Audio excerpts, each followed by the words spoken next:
station of Fox Sports. We are Fox Sports. We are Sports Hub. They're two of the best teams in the National League, and they've shown why. In the first game of this series, 3 homers propelled the Braves to a 7-4 win over the Reds. But last night, the best team in baseball at late-game comebacks did it again. Back-to-back homers with 2 outs in the bottom of the 9th inning off Craig Kimbrell gave Cincinnati an impossible 5-4 win. So today, it's the series finale, and the Braves hope to bounce back and hand the Reds their first home series loss of the year. What fireworks will we see today? We'll find out as the series wraps up here on Wednesday afternoon.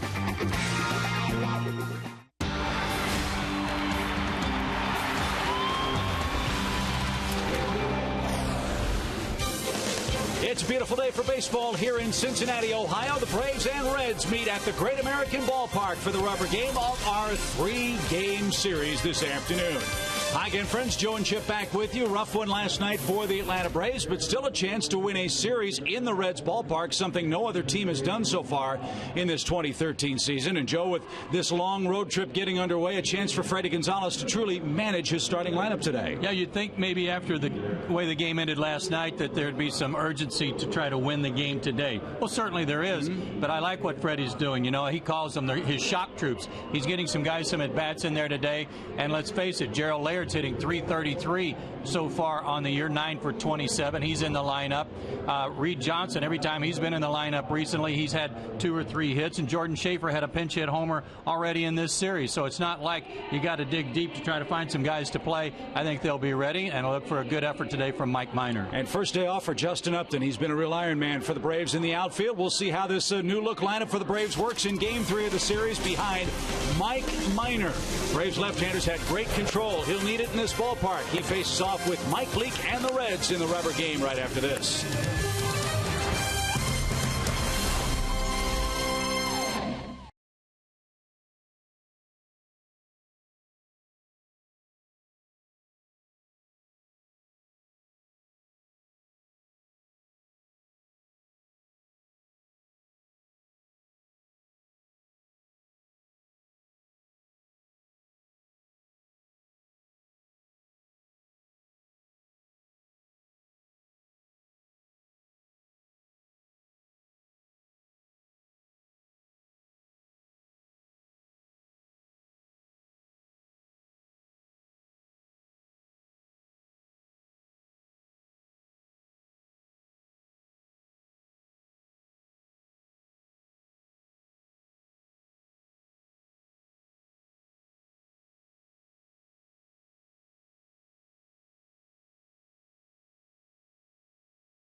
Might be a first for Braves fans this year. We get to wear our sunglasses. Woohoo! It's a beautiful day for baseball in Cincinnati. Look at that, 73 degrees, partly cloudy skies. As the Braves and Reds wrap up the 3-game series this afternoon, Braves try to take 2 out of 3 and win a series against the Reds in their home ballpark, something that hasn't happened to Cincinnati yet this season. A new look lineup, as we talked about in our open a moment ago. It's brought to you by our friends at Toyota. Jordan Schaefer leads off. Andrelton Simmons has had a great series at the plate and afield for the Braves. He'll hit second. Freddie Freeman, Evan Gattis cleans up. Dan Uggla's at second. Juan Francisco back-to-back starts against his former club as at third base. And then the lower third, Reed Johnson in right, Gerald Laird behind the plate, and Mike Minor pitching. On the mound is 5'10", 185-pound Mike Leake out of Arizona State University. He's had really good numbers at home where he will pitch today. Those are very good numbers, the ERA especially when you consider pitching in this bandbox. He gave up 26 homers here last year. He's given up just 3 so far this year. His 4 keys to pitching success today: he has to be precise. He is a 4-pitch pitcher with good stuff, but he's got to be on the corners and get ahead in the count. And he is a great addition to the lineup every time he pitches. He is a terrific hitter, a very scrappy player, 2-time Pac-10 Pitcher of the Year, 2-time Avocado League Cy Young winner in high school. Wow. Didn't know there was such a thing as the Avocado League. Tough league, too. I'll bet. As Jordan Schaefer looks up and away at ball 1. We're underway in Cincinnati. Yesterday is gone. Let's see if the Braves can rally and take the series today. And that's outside. 2 balls, no strikes.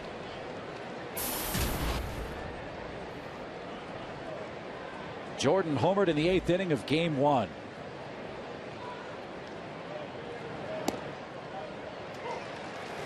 And Leake delivers his first strike of the day.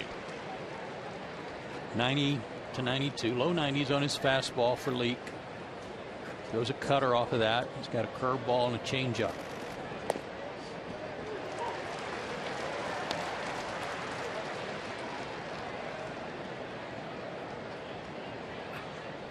Two balls, 2 strikes. And Schaefer is down swinging. Braves have struck out a lot in this series, and Schaefer retired with a punch out to start game 3. A look at the Reds' defensive lineup. Lutz, Chu, and Bruce left to right in the Reds outfield. Frazier, Cozart, Brandon Phillips, and Joey Votto is at first. One of the heroes last night was Devin Mesoraco. He's catching for Dusty Baker today.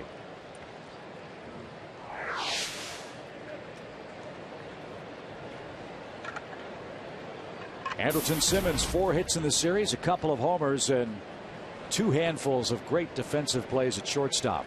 He's been everywhere for Atlanta so far.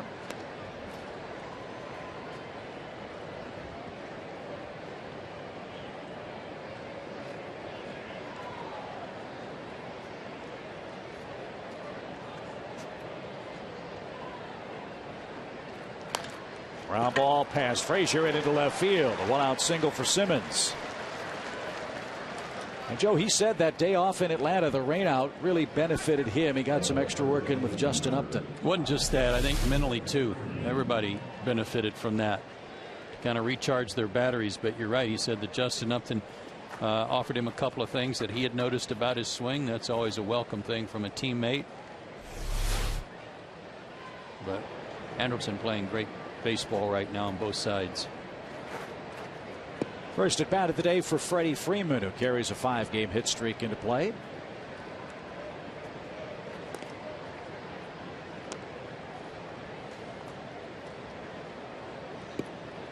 Leake faced the Braves once last year and pitched a very good ball game, beat them 4-1. 8 innings, just 3 hits, and the 1 run came on a solo homer. He missed the corner. 1 ball, no strikes. It's been tough for the Braves to handle in his young career. Yeah, 3 starts and just a 2.08 average against him. 1.35 ERA overall. 25 years old. But he's a little bit under the microscope right now because of the looming return of Johnny Cueto and this young left-handed pitcher Cingrani they have that's off to a great start, who's 2-0. When Cueto comes back, somebody's going to have to move out of the rotation, and Leake's battling to make sure it isn't him, although it has been a little bit of a struggle here at times first 6 weeks. That's rolled foul by Freeman. 2 balls and a strike. Erwin Danley has the plate for game 3 in Cincinnati. Mike Machlinsky, Vic Carapazza, and Gary Cederstrom are on the bases today. Kerwin's good back there. Balls and strikes.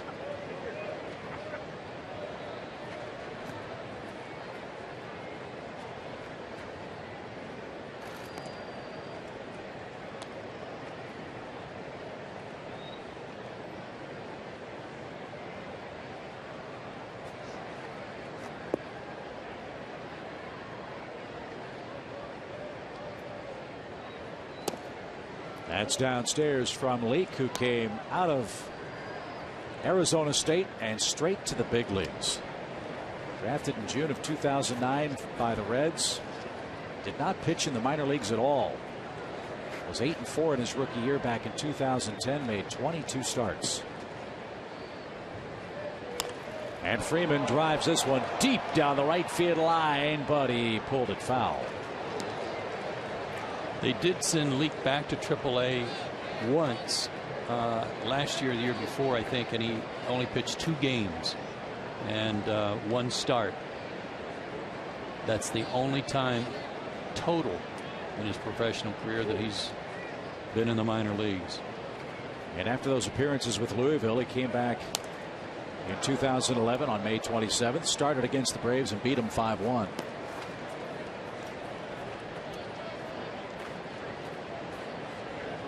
He's a scrappy kid. Good athlete.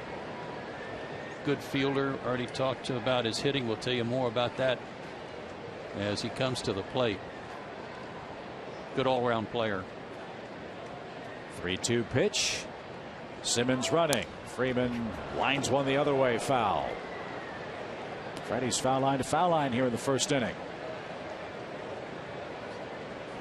Braves did a good job last night of forcing up the pitch count of Homer Bailey. 41 pitches by Bailey in the opening inning. Atlanta scored 3 times. Last night's game lasted 3 hours and 1 minute. The Braves won the game the first 2 hours and 59 minutes. They only lost the last 2 minutes, but those seem to be crucial in the view of everybody. Not sure why, but it seemed to count. So it's nice that they can come right back out today with no long hangover from that and get right back to work. Again, Simmons runs. 3-2 pitch lifted toward Lutz and left, and he's got plenty of room in front of the warning track. Simmons back to first. Freeman's retired on a fly ball for out number 2.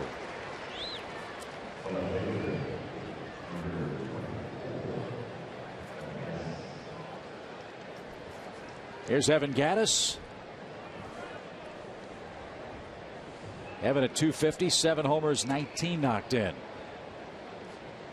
And his 3rd straight start in left field. Braves had to be thrilled with the way Brian McCann played the first 2 games and coming back from the disabled list. He started back-to-back nights, gets the day game after the night game off today. And bounced back nicely today. No lingering effects.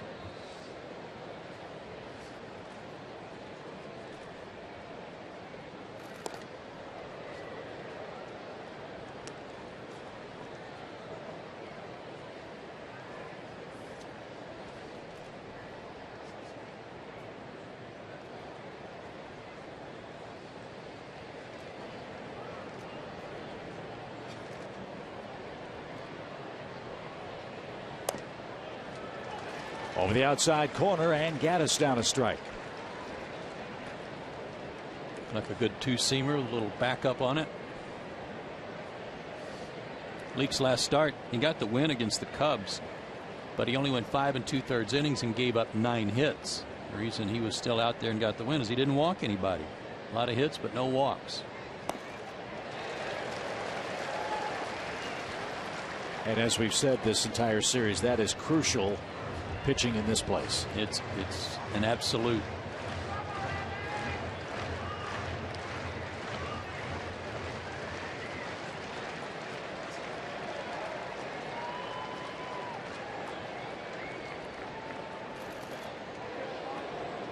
Talking to the Braves coaching staff before and after the game yesterday, to a man, they feel like this might be and probably is the best home field advantage in all of the National League, because they get to bat last here, as demonstrated last night.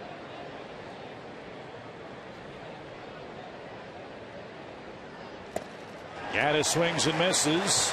Mike Leake, a pair of strikeouts in a scoreless top of the first inning. Mike Minor goes to work for the Braves when we return.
Of the first inning, the Reds come in at 19 and 15 in 2013 play. Cincinnati tied with the Pirates, 2 games behind the Cardinals in the National League Central.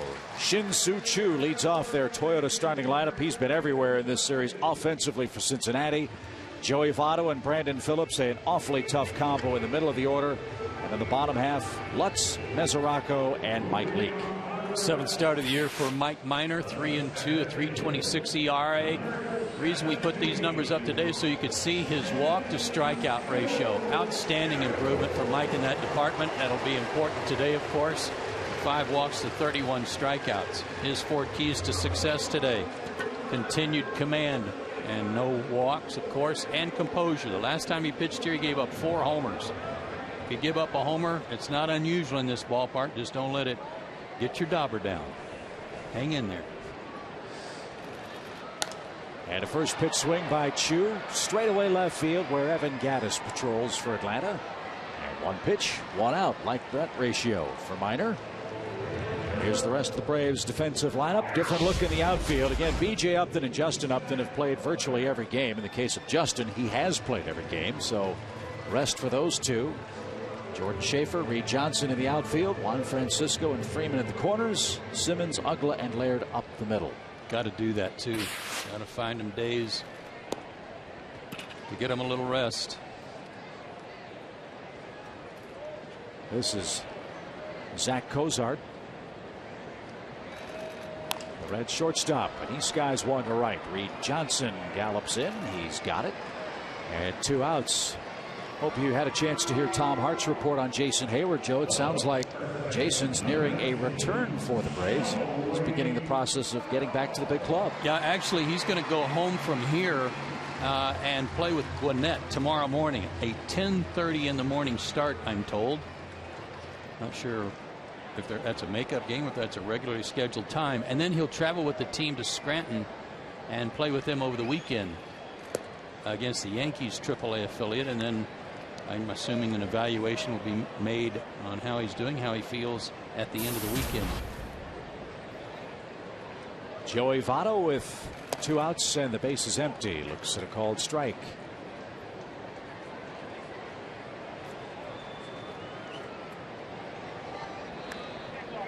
Guys, good news about that for Jason Hayward is the opponent. If need be, he can DH in any of those games. Paw Sox today, then the Yankees affiliate.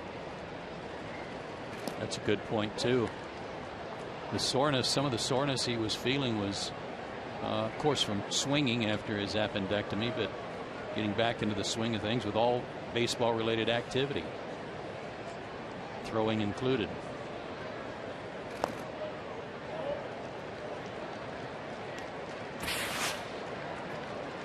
This is Jason in the cage today. Again, swinging pretty free and easy. Votto is ready to take a walk. Instead, he heads back with a full count.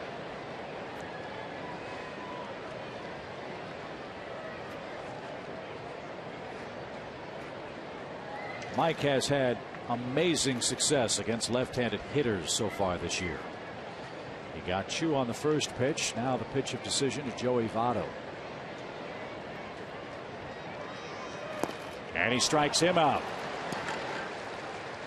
Opposing left-hand hitters now 3 for 31 so far against Mike Minor, and he gets the Reds 1-2-3 in the first inning. And Uggla goes to work for the Braves in a scoreless game when we come back.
Hit a home run. That's where the pyrotechnics come, and we saw too many of those in the 9th inning last night.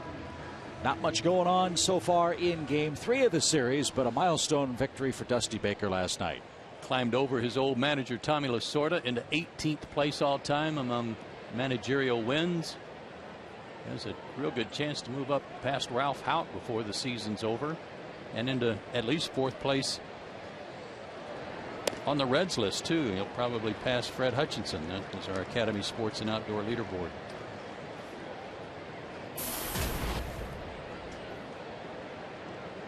Dan Uggla leads off for Atlanta, and a cue shot out of play, foul. Yeah, Dusty said after the game, of his 1,600 wins, that one might be the most memorable one, and you can understand why, with the Reds being down to their final strike and then striking with back-to-back game-ending homers.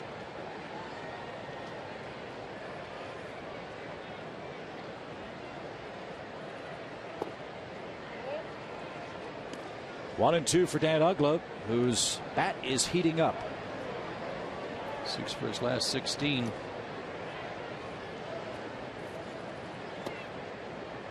Cool thing is this hot streak doesn't involve any homers. Yeah, there's a couple of triples in there, but a lot of line drives.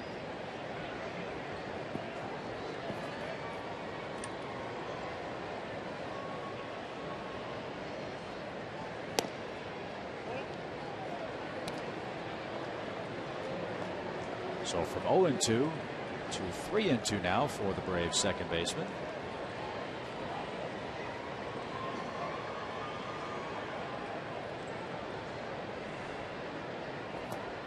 And a breaking ball gets Uggla. Third strikeout for Leake.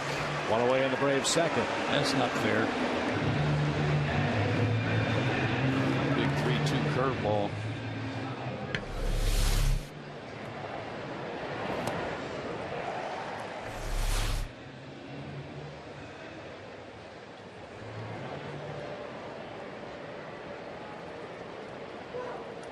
So Juan Francisco bats.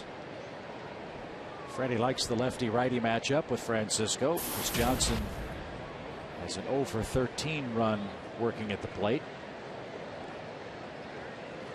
And a chance for Juan to maybe do some damage against his former club in the series wrap-up today.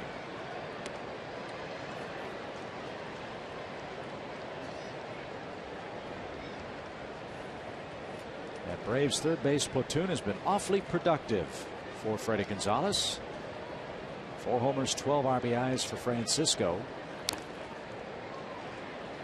as he's now in a 2-strike hole.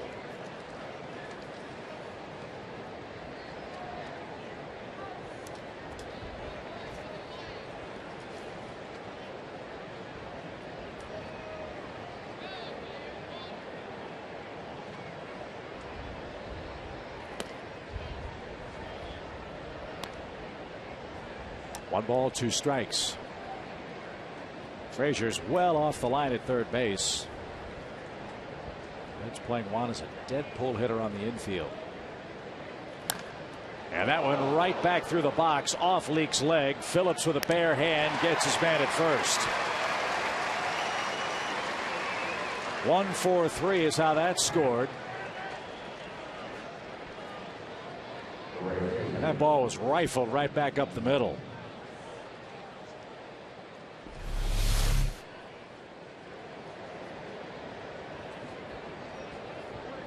Tell if that got leg or glove. No attention from the trainer or his manager, so must have been some leather involved there. I'm just glad it wasn't neck high or higher like we saw in Tampa Bay last night. Yeah, it was ugly.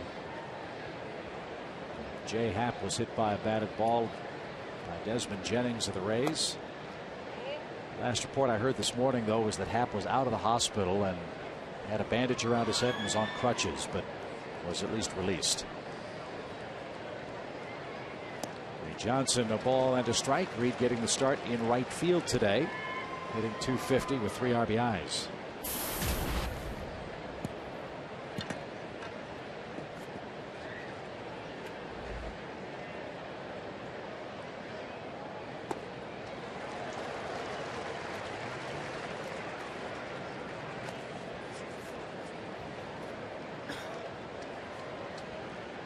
All those RBIs came in his last start against the Mets.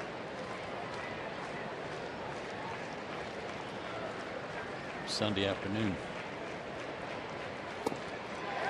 Johnson couldn't stop his swing. 4 strikeouts in 2 innings for Mike Leake. 0-0 as we head to the Reds' second.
Upton, and his reward, a chat with Tom Hart. Tom? Yeah, all right, thanks, Chip. Justin, first day off of the year, if you don't count that rain out last weekend.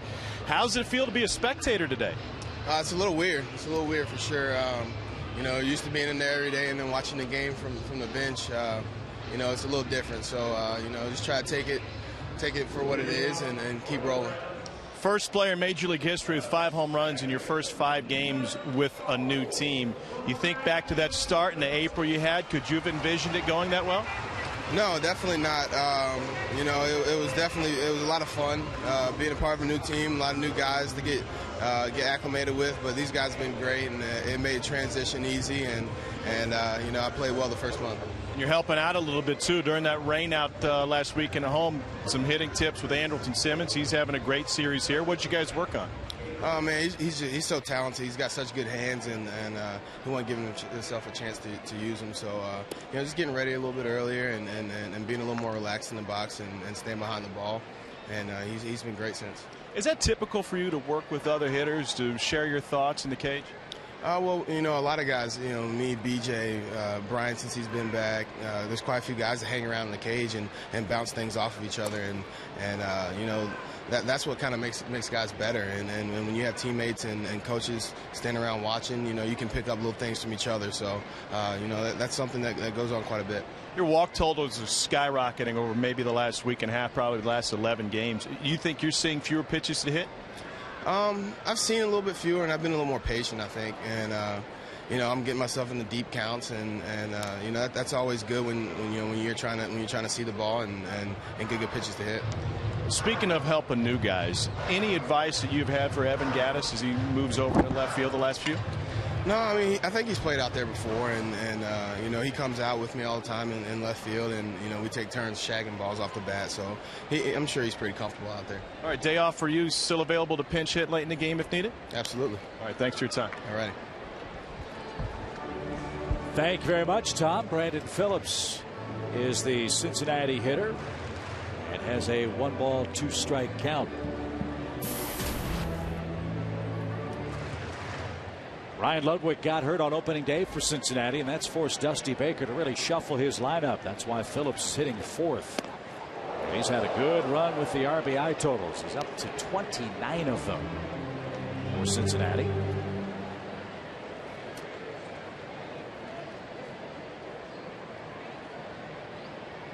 That ties him with John Buck of the Mets for the National League lead.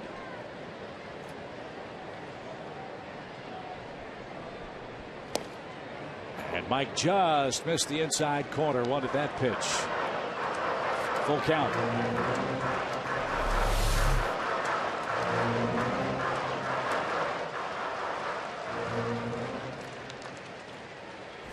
Erwin Danley appeared to get it right. Fly ball center field. Schaefer on the run. Still going. Can't get it. It's off the fence. And Phillips leads off with a double.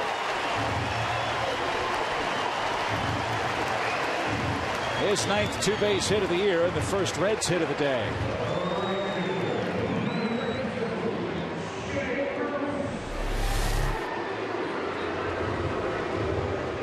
Not a bad pitch. At least got him to hit it to the right part of the ballpark to keep it in.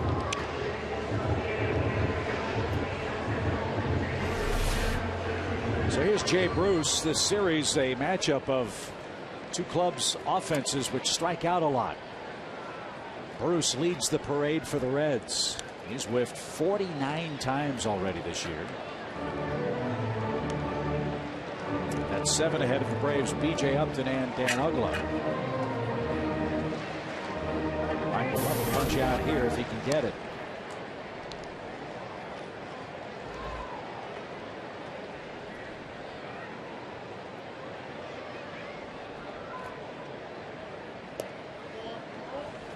One ball, one strike.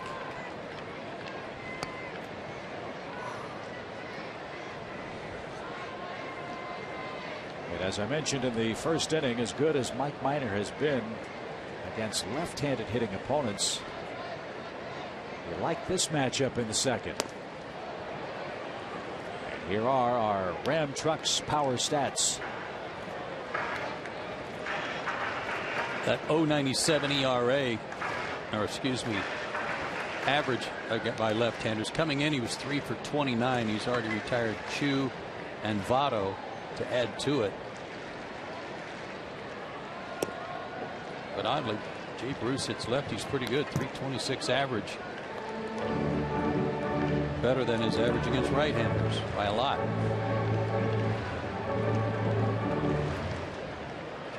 And so for Bruce, his job, not a simple one, but his best case driving the run. Worst case, get him to third. 2-2 pitch for Minor is off the plate. It's back-to-back full counts to Phillips and Bruce to start the Cincinnati second.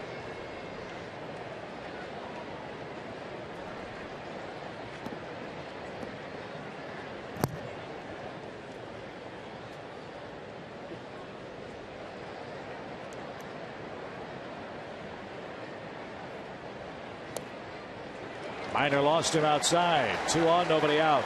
Like a good pitch too. How close was this one?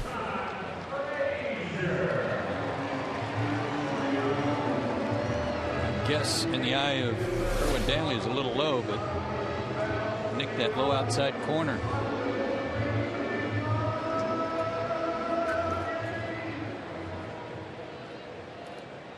Here's Frazier. He's the original man for 2 for the Reds. He's hit to a team high 5 double plays. And Mike just missed inside again. He's not missing by much. 1 ball, no strikes.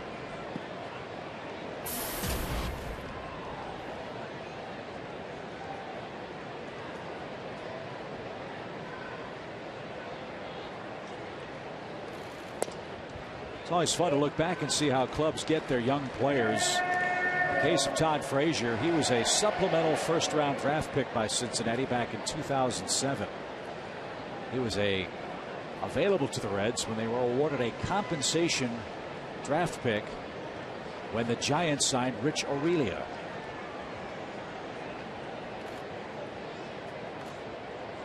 Last year was 3rd in the Rookie of the Year voting for Cincinnati.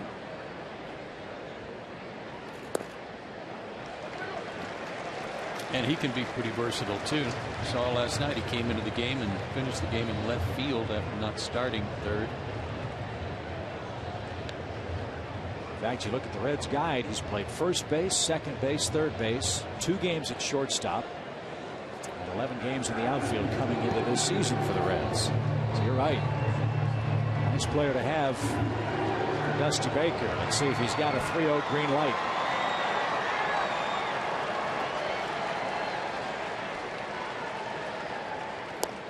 We'll never know. The pitch wasn't close. A double and back-to-back walks now. Minor had walked 5 men all year. He's walked 2 back-to-back in the second inning.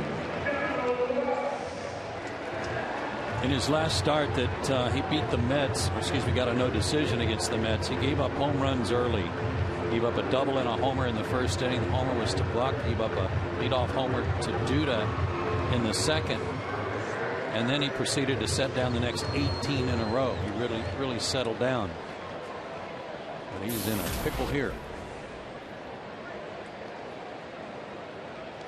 This is Donald Lutz. Big swing and a miss.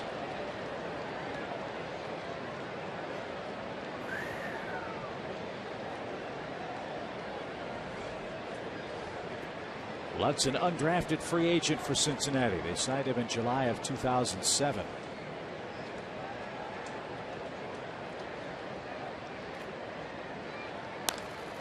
High fly toward left. Gaddis camps out, makes the grab. He's coming home. His throw is on target, and he's going to get Phillips. Great throw by Gaddis. It's a double play.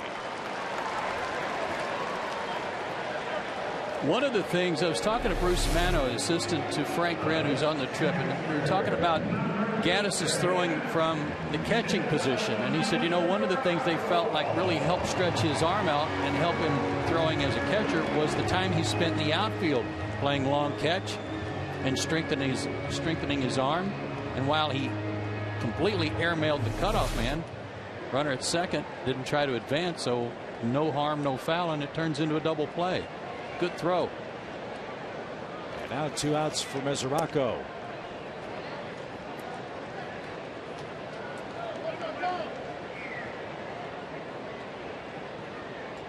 Mesoraco down to his last strike last night. Tied the game 4-4 before Chu won it.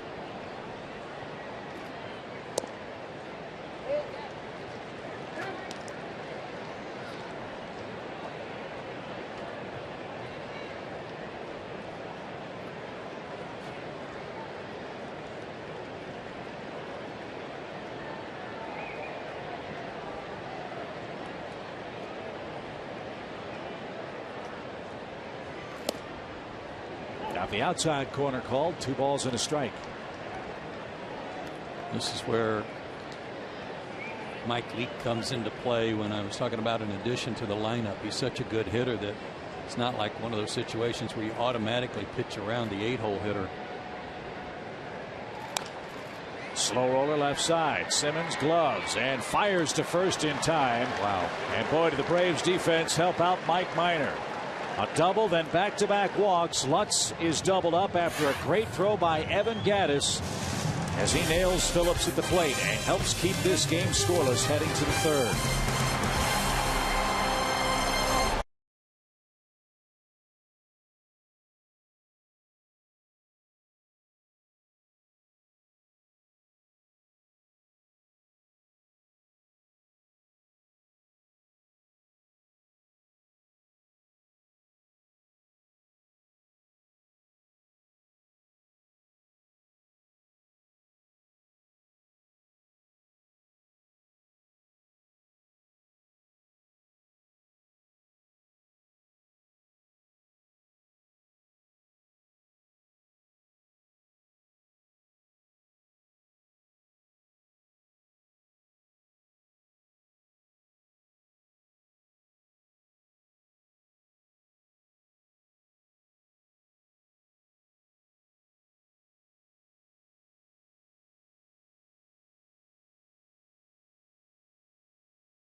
In part by AT&T Uverse, by Delta Airlines, and by Ford.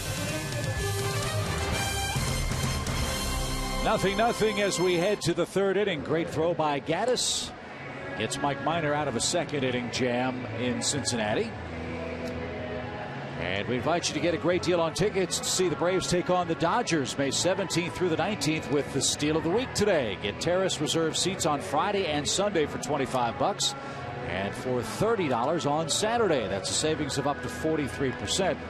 Visit Braves.com/steal today.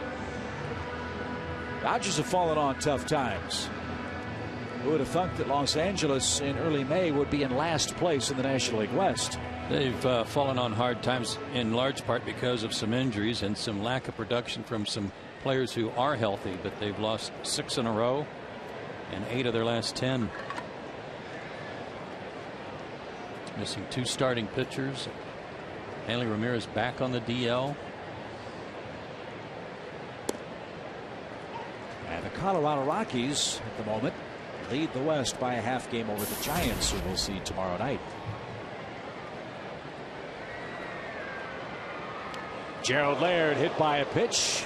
His first start since April 29th, and he's plunked by Mike Leake, second Braves base runner. I'll bet that's the way he envisioned his first at bat too. Well, I'll probably get hit first time up, but after that I'm going to have a good day. Go 2 for 2 with a walk. I'm making light of it, and I bet that hurt. So let's see how Freddie plays it here with Mike Minor. He's 0 for 9, but does have 3 sacrifices. And he gets the bunt down. Leake is going to fire to second and get the catcher. Minor beats the play at first. I mentioned Leake's a good athlete. He was quick off the mound on that play. He reminds me a lot of Roy Oswalt. Built about the same. He doesn't have quite the stuff that Roy Oswalt had, certainly, but does throw a split like Roy threw. But very active around the mound. And as we said, feels his position well and a very good hitter.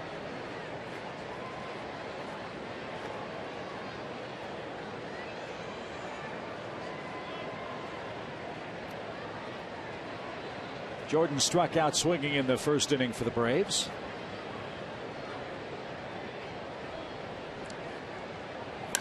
And he takes this one right back up the middle on the first pitch. It's too bad. That sacrifice would have been nice. But Jordan in that leadoff spot continues to do a good job of getting on.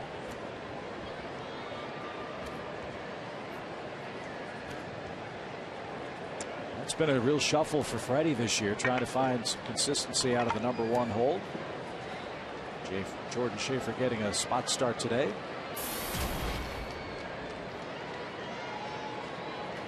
Picks up only his second hit, but to Joe's point, he's drawn a lot of walks leading off. Here's Simmons, 2 on, 1 out. That one pops away from Mesoraco, but no advance.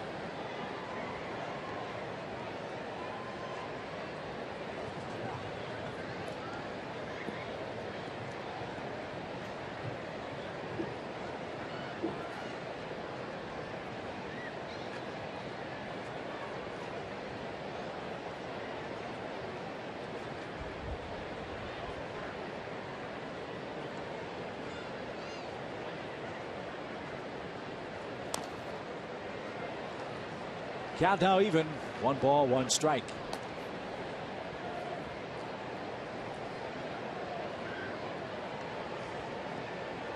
Right-handed pitchers who have good cutters certainly use them against left-handed hitters to run the ball off the barrel of the bat and into the brand or into the handle. But they can be equally as effective against right-handed hitters because, like on that pitch, it sets up something inside for later. Line drive left field by Simmons. Minor got a late start, and the Braves play it station to station and have loaded the bases in the 3rd inning. So a hit batsman, a forced play on a bunt followed by back-to-back singles has it set up for Freddie Freeman. Bases loaded, 1 out. Reds didn't score with the bases loaded, nobody out. Back come the Braves to load them up with 1 out. And a hot hitter at the plate. Freeman flied to left his first time, a 5-game hit streak, as we told you.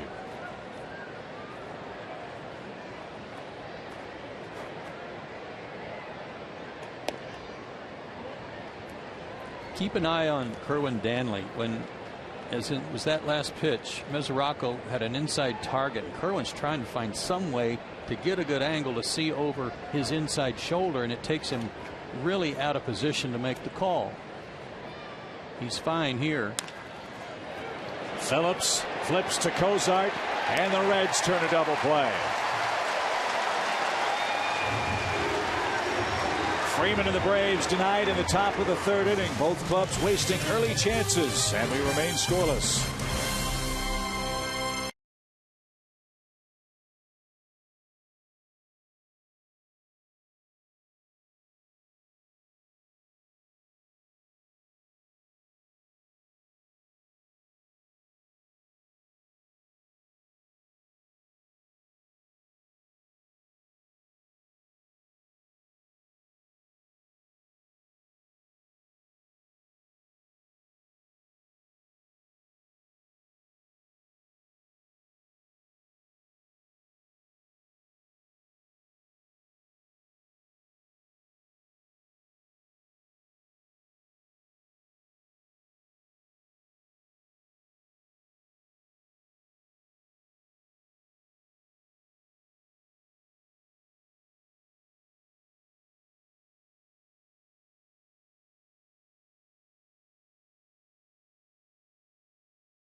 to San Francisco Bay.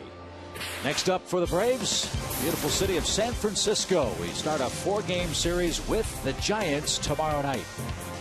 Giants have a record of 19-14. Phillies went out there and did a pretty good number on them and got some good pitching. But for the Giants, their pitching lately has not been so good.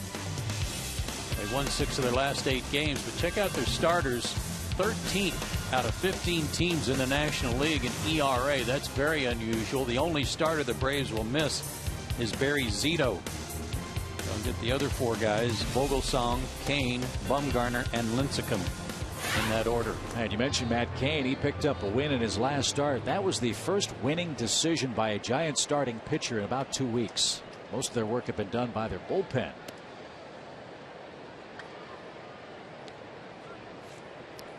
So that's where we head next. And our Delta Airlines on deck schedule. Braves Giants tomorrow night. Still some work to be done here in Cincy as Mike Leake.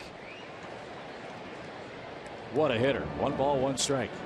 Yeah, among pitchers since 2010, he has more hits than anybody. Giovanni Gallardo, I think you probably know from Milwaukee with his power what a good hitter he is. And Tim Hudson, third. You know how hot he's been. But Leake has the most hits over that stretch. And last year, right here in this ballpark, his first career home run.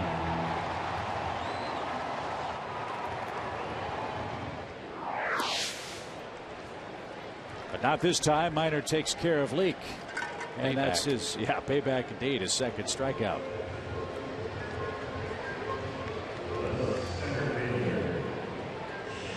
Don't you hate it when those minor leaks keep springing up?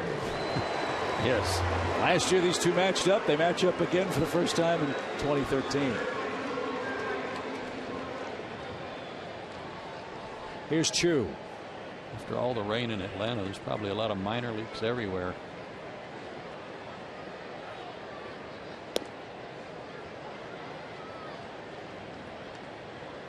What a find this man has been for this Reds offense. Shin-Soo Choo bounces this one out towards second, and he's retired for the second time. He has been a perfect complement to this powerful Reds offense in Cincinnati because Joey gets on base a lot. His home numbers, part of our Georgia lottery, hitting the jackpot. Highest home average in the National League after his work last night, certainly. 5 homers, 17 runs scored. And as Chris Medlin said, he's a guy who probably could be hitting cleanup or 5th for a lot of teams. So that high on base percentage, the Reds went from worst to first with their leadoff hitters. They had all kinds of strikeout troubles with Drew Stubbs leading off last year. Don't have that problem with Chu, who hits a lot of home runs and has been hit by pitched balls a lot. And the Reds happy about the production he's providing them. 1-2 to Zach Cozart, the shortstop. He flied out in the Cincinnati first.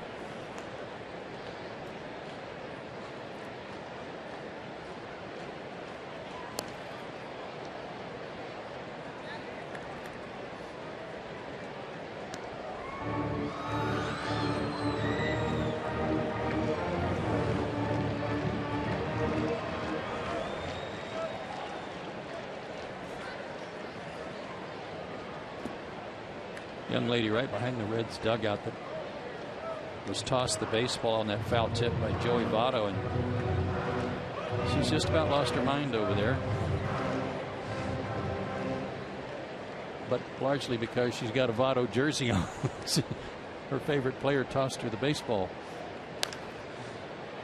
That's foul past third, and it'll ricochet in the left field where Gaddis will help out the ball boy. 2 balls, 2 strikes.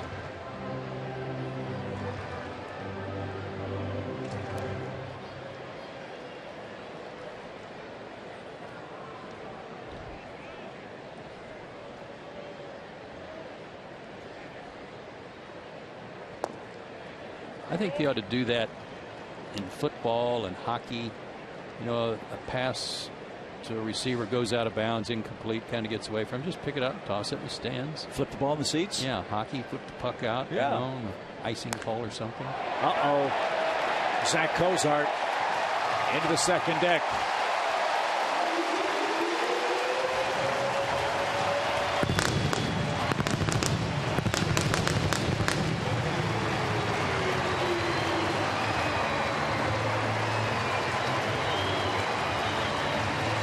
I don't think that's what we had in mind. That ended up in the seats, and Reds shortstop Zach Cozart gives Cincinnati a 1-0 lead. He's really struggled at the beginning of the year, but he's got a lot of pop in his bat. They've been working hard to try to get him back on track. Nice, short, quick stroke into the front row of the second deck.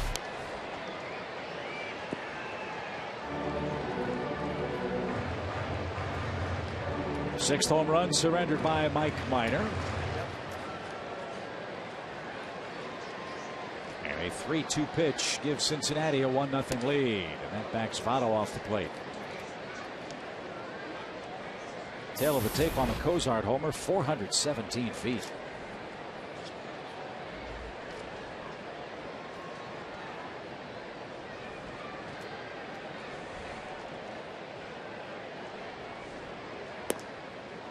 Talked about composure being one of the keys for Mike today. In the anticipation of this ballpark playing small again, especially in a day game. Solo homers are one thing, just don't let it turn into something big. Votto sprays one foul, 1 ball, 2 strikes.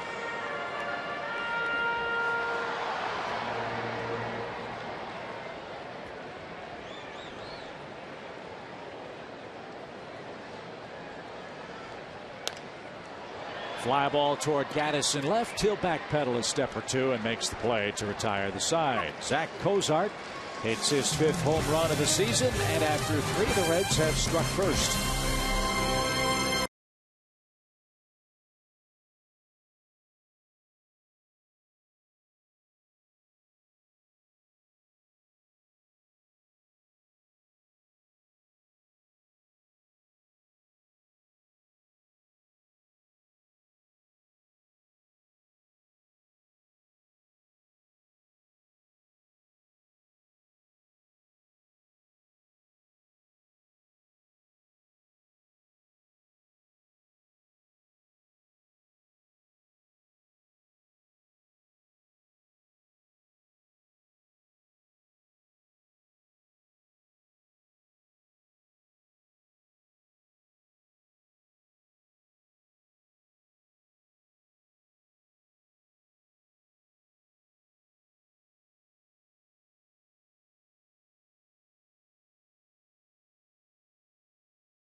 Trailing the Reds 1-0. He showed another piece of his arsenal earlier in the game in the second inning with Brandon Phillips at third. This is an outfield assist for the catcher turned left fielder. Left field, no problem for El Oso Blanco. I don't think I can be 270 out there and left, but yeah, I think you know, over the time, slowly but surely got better defensively, and being able to move a lot easier and not be tired towards the end of games and stuff. I think that helped a lot. Chip, he's referencing the fact that he's at about 240 now, but at A-ball he weighed 270 pounds. And he said that weight loss was what really helped him become a better defensive catcher, moving around behind the plate, and that certainly has had an effect in what he can do in left field. Thanks, Tom. Boy, I didn't know he was that heavy.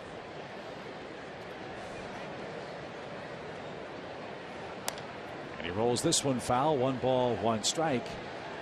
And I guess you would agree that greatest compliment a player can give another is when you just say he's a ball player. You can't really shoehorn Gaddis into, well, he's just a catcher. He's played first base reasonably well. He's made one error in left field, but hasn't embarrassed himself out there. No, not at all. And if you hit like he does, you find a place for this guy to play. Well, the coaches talk about how, you know, he might look bad his first at bat against a guy he hasn't seen, but each progressive at bat from there, he gets better and he learns and he remembers. Remember, he's not seen any of these guys before, unless there might have been somebody down there on a rehab or something that he ran across, and that's not likely in A ball for the brief time he was in Double A.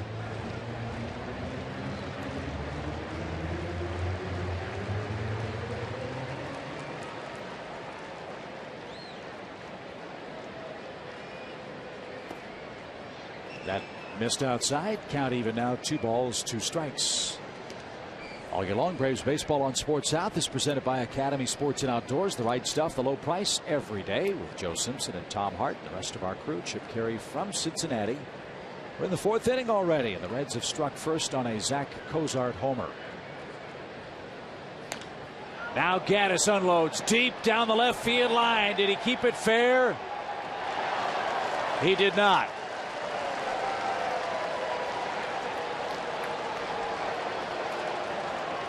Gaddis just missed.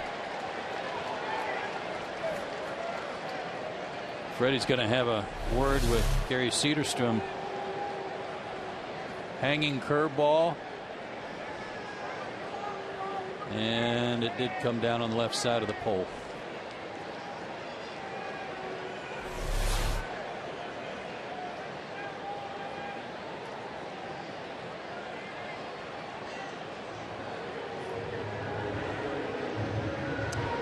Freddie's going to ask the umpires to talk it over just to make sure that Cederstrom saw that ball curl foul.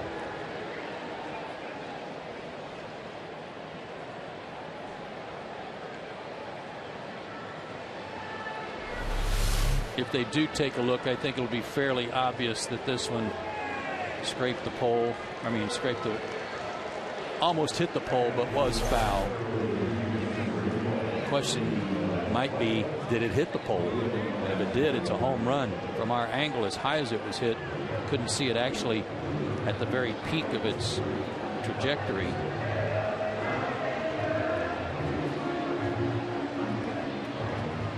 Ours is the only TV feed today. The Reds are not broadcasting to their market this afternoon, so replays will come from New York. The umpires will pick up the hotline, go to the video room, look at the video, come back and make their decision.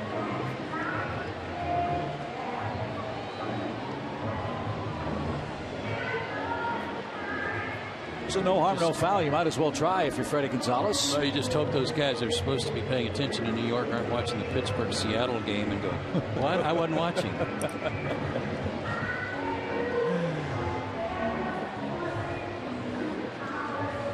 So we'll wait a moment while the umpires check it out, and Gaddis will either be awarded a home run or he'll face a 2-2 pitch. From the angle we had, we think the ball went foul.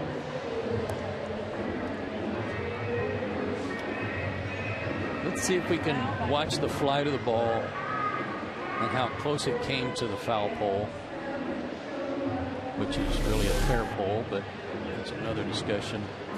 Up there at the top, it did not look like it hit it. Well, that's awful close, just from when it comes into view. Can't say definitively.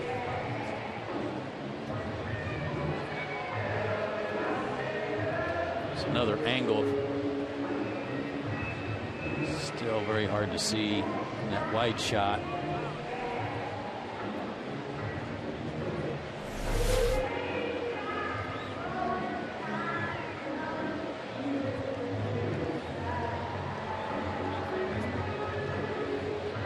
So we await the verdict. Could be those folks in New York were at lunch.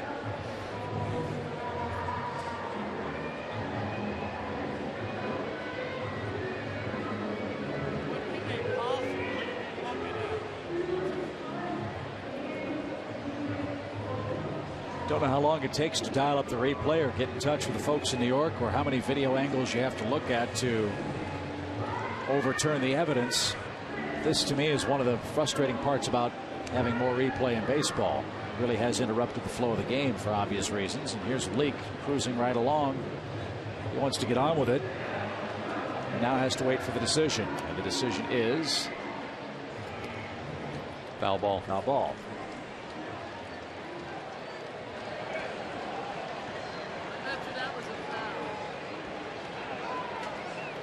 3 minutes, 5 seconds, the official time of the appeal or replay delay.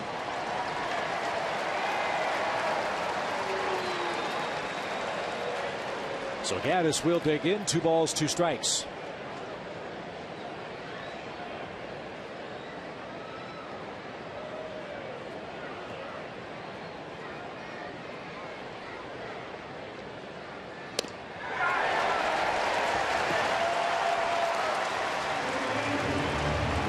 Second strikeout for Gaddis today. 1 away in the 4th.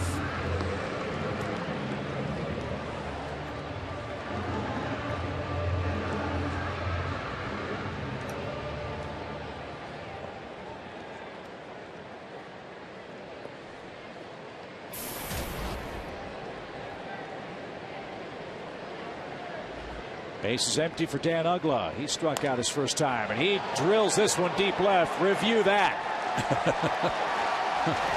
Game tied on a solo homer.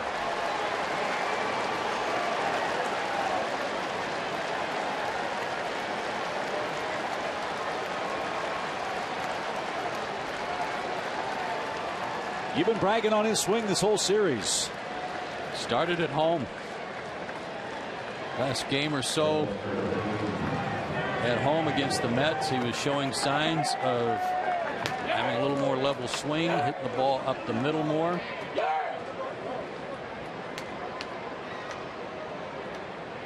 Remember, he got a fast one pulled on him 3-2 last time up when Link dropped a breaking ball on him. And Uggla gets a Uggla from Freddie.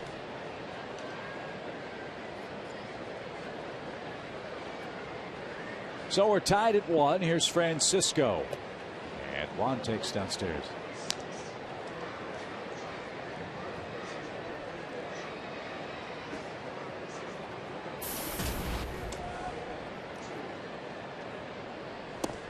Francisco had to move the back foot as that one nearly plunked him. 3 balls, no strikes.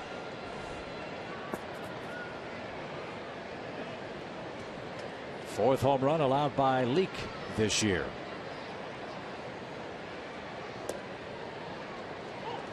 Three balls and a strike.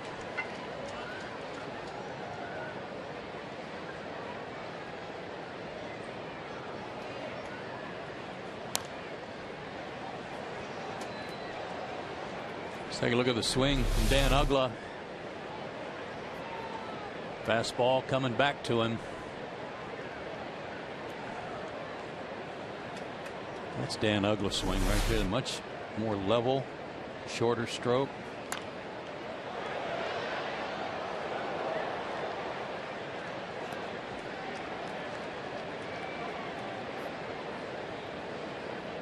'45th home run hit by the Braves this year. Now let's see if Francisco can start a 1-out rally. Ground ball to second. Phillips to a knee. Does that almost every time. Very sure-handed, isn't he? 2 outs. And Reed Johnson, the batter.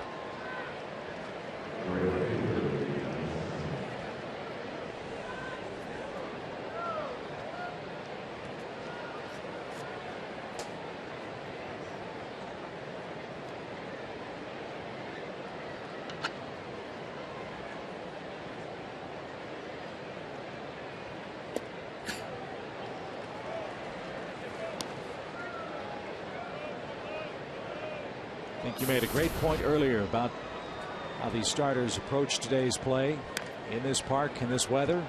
Minimize the damage, and Minor and Leake have both done that. Each pitcher has allowed a solo home run.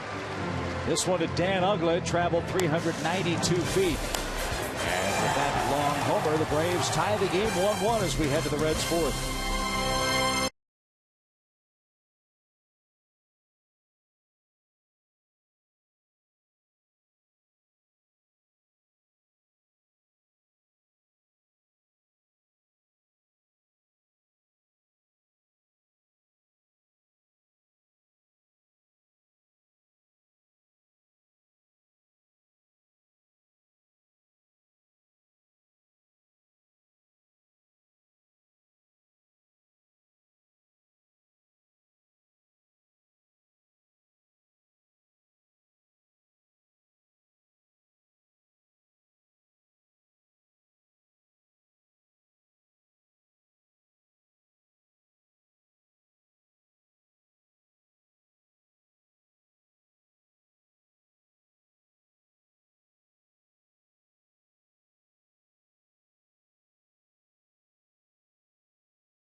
Tied 1-1. Here's how we've gotten here.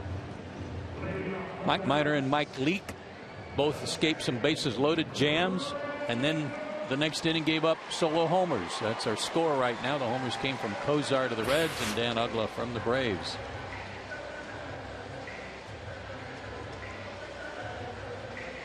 Huge inning for Minor came in the second inning. A leadoff double by Phillips. Back-to-back walks to Bruce and Frazier.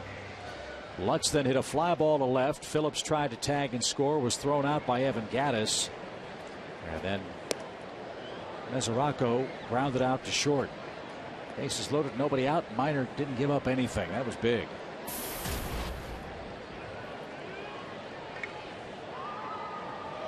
That won't happen very often with this Reds lineup. Phillips takes low. He was a little hop and skip working coming out of the box. Check swing.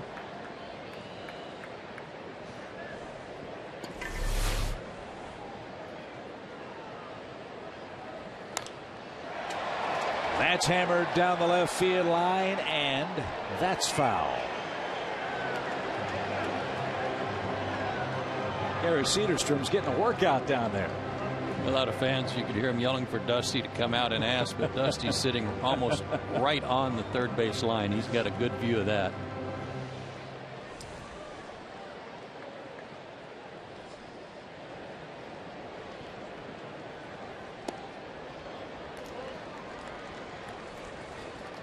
Last year the Reds won 97 ball games, finished 9 games ahead of the Cardinals. Can they win the Central again this year? Yes. Yes, they can. They got to get Cueto back, though.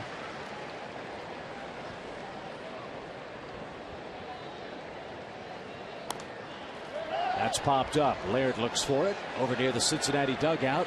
He's joined by Freddie Freeman. Great try, but Laird couldn't reach it. 97 wins, and then they won the first 2 games in San Francisco in the division playoffs, including a 9-0 victory. Right in Dusty's lap, almost had Gerald Laird in his lap.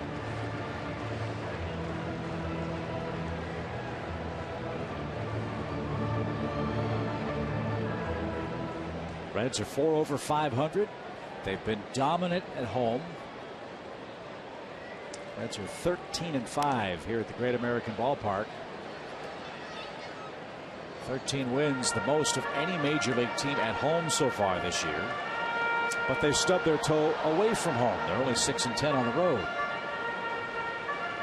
To your point earlier, biggest home field advantage might be the 9th inning here. I asked Baker about that today. I said, I can't believe you've even got hair. What you have is all gray. But that's a nice hammer to have. Playing in this ballpark is getting the last at bat, because every guy that comes to the plate is a home run threat.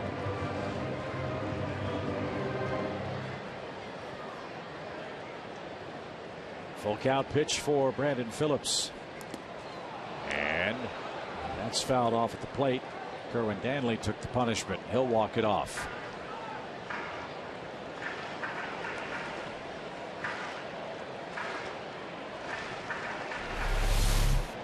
He's walking so fast he might beat Mike Minor back to the mound. Look at the inside of his knee. I sure hope so.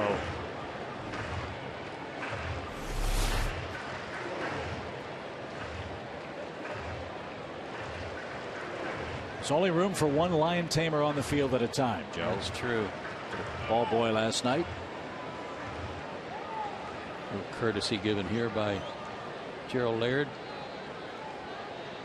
Help Kerwin out a little. There's our man Sam.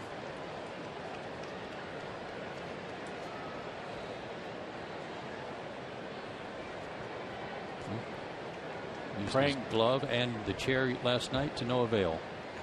And praying doesn't happen again.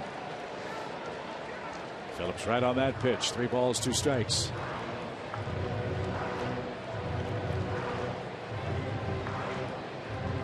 Yeah, we head to San Francisco. We get to check out the ball dudes. Down the lines. See how slick their fielding is in the early going starting tomorrow night. 10th pitch of the at bat by Phillips. It's lined to right, and Reed Johnson comes in and makes the grab. Real good at bat by Brandon Phillips. Looks like it paid off for him by going the other way, but spoiled on our Zaxby's indescribably good play by Reed Johnson. Running over there to take a hit away from him and maybe a double.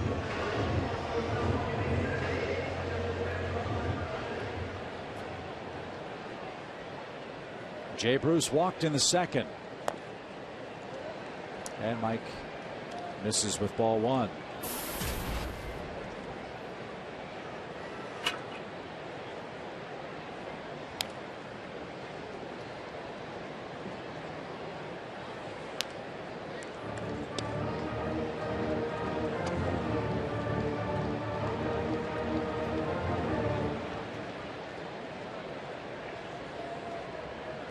Bruce another red. This one popped up into shallow right. Schaefer and Reed gather. It'll be Jordan. Bruce is 25 years old, but he's signed to a long-term contract. He avoided arbitration, signed a 6-year deal that takes him through the 2016 season for Cincinnati. With Votto under contract for a long time, Phillips under contract for a long time. A little worried about can they afford Shin-Soo Choo as a free agent at the end of this season. That's why they have a ace up their sleeve in their kid Billy Hamilton that they've moved to center field.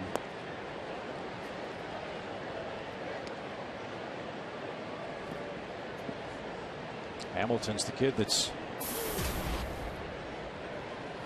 over 100 stolen bases last year. They've got to get Bronson Arroyo tied up if they want to keep him.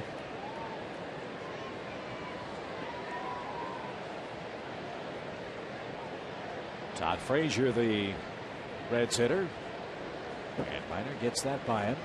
1 ball, 2 strikes.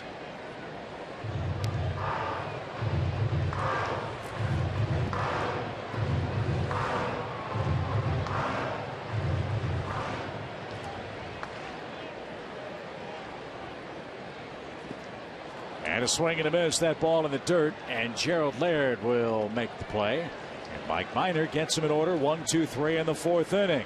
8, 9, and 1 up for the Braves in the 5th. Our game remains tied 1-1.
Chip with you from Cincinnati. A couple of solo home runs, one by Zach Cozart, one by Dan Uggla is all the scoring to this point. But Gerald Laird, the Braves catcher, hoping to hit the ball before it hits him. Well, I think that was his plan. That's usually a good one. Yeah, get hit by the first one and go 2 for 2 after that.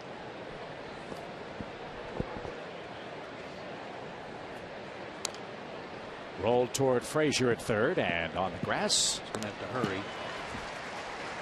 Gets his man for the first out. Trivia time from Cincinnati. Our trivia question, as always, brought to you by our friends at AT&T Uverse. Since 2008, Dan Uggla and Brandon Phillips rank 4th and 5th in runs scored by second basemen. Who's first in runs scored since 2008? Chase Utley comes to mind.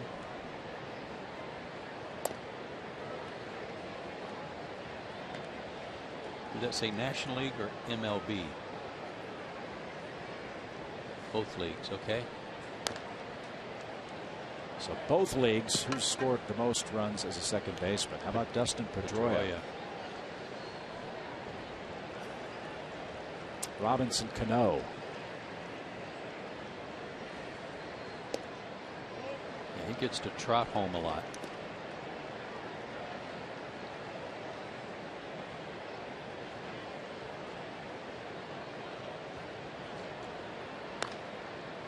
Minor pops one foul and out of play.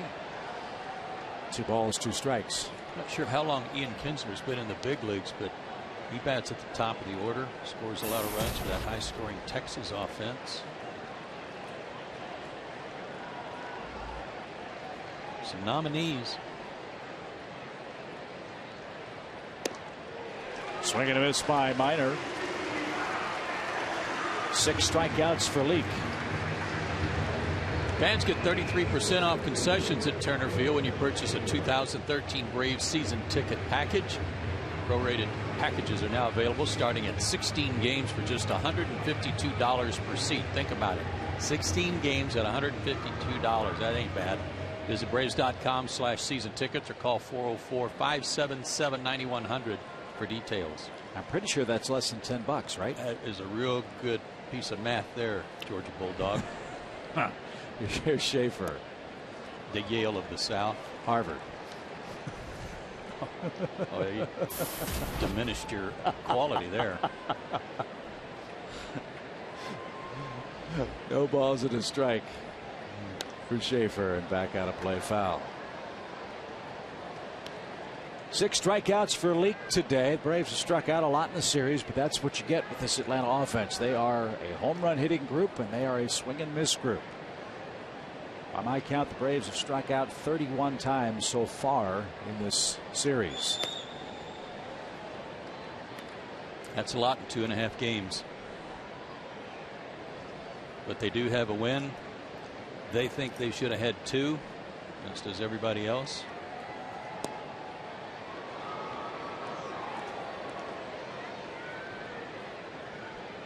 Had a chance again today to take 2 out of 3 from the Reds and beat Cincinnati in a series in their home park. No other team has done that yet this year. And Schaefer behind in the count, works it to 2-2 and then splits a gap. Look at him run. He might be thinking 3. He is thinking 3. And he's going to make it standing up.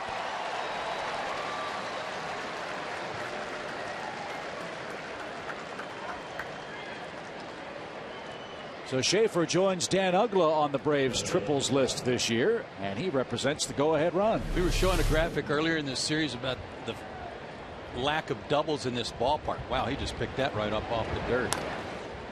But all of a sudden, the Braves have a couple of triples in this series, and this one rolled all the way to the deep corner out by the Reds bullpen.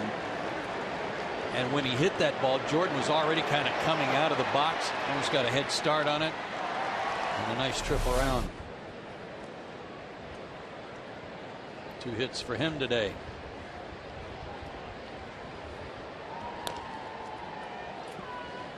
Now let's see if the Braves can pick up a 2-out run and take the lead for Mike Minor. Hottest hitter in the series is the man in the box, Andrelton Simmons. 6 for 10 and 2 singles already.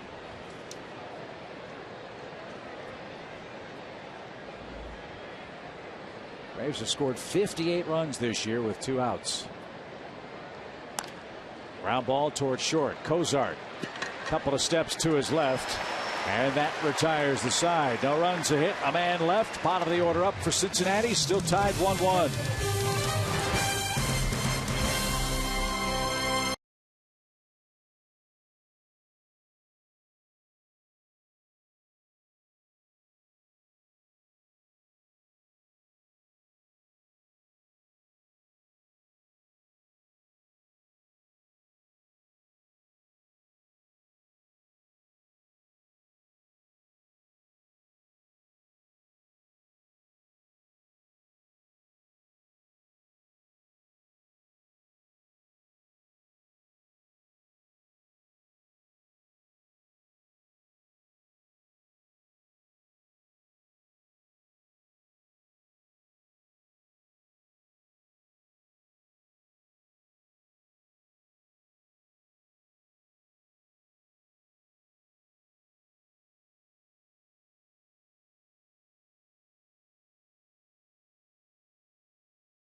Minor and Leake pitching real effective baseball here in Cincinnati today. Just a couple of mistakes. Cozart's home run on a 3-2 count. Wasn't a bad pitch. Didn't want to walk him. And then right after a long look at an appeal on a ball that Gaddis had hit that was foul. First pitch to Dan Uggla after Gaddis had struck out. He launched one.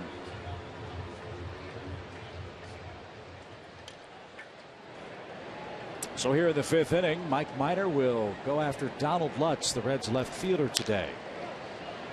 Key to the game, though, so far, Chip, I believe, is that Minor pitched out of a bases-loaded no-out jam without giving up a run, and Leake, with the bases-loaded 1-out, got a double play. Pretty impressive work against 2 explosive offenses today, as Mike missed the plate and evens the count.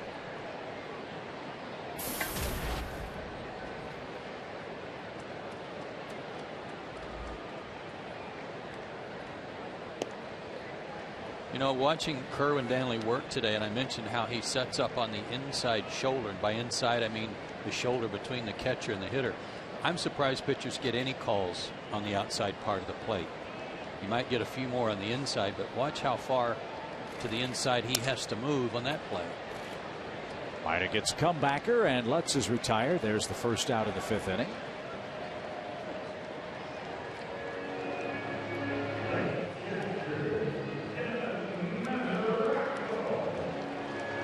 A little different back in the old days in the American League when the umpires used the outside pillow protector. You'd see the old film reel highlights of guys like Ron Luciano right over the top of the catcher's helmet to see both sides of the plate. That's hammered toward left center field. Mesoraco will be tracked down by Jordan Schaefer. Just like that, 2 outs. I'm going to do a little drawing here just so you can tell what I'm talking about. It's over this shoulder that he wants to look. But if, in this case, Laird sets up inside, look how far it pushes him away and how he has to kind of tilt his head to look around the hitter to be able to see the pitch. In this case, it was put in play, didn't have to make a call, but from that position, awfully hard to call a pitch on the outside corner. But there haven't been any complaints really from any of the hitters. I think he's a good ball and strike umpire. There's Leak. Little blooper into shallow left, and it's going to drop for the Reds pitcher. That wasn't a leak, that was a drip. But my point is, from Kerwin Danley's positioning, you would expect him to give you more calls on the inner half and on the corner than you would on the outer half.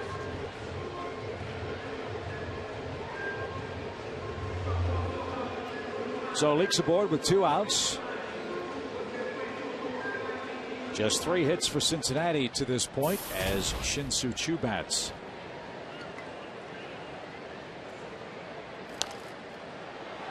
Boy, he's an aggressive hitter, isn't he? He is.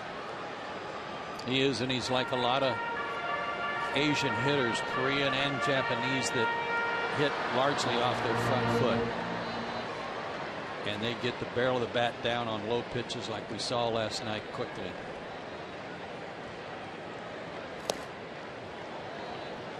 And Minor ahead of Choo. No balls, 2 strikes. He's not practically running out of the box like we've seen Ichiro Suzuki do for years quite successfully.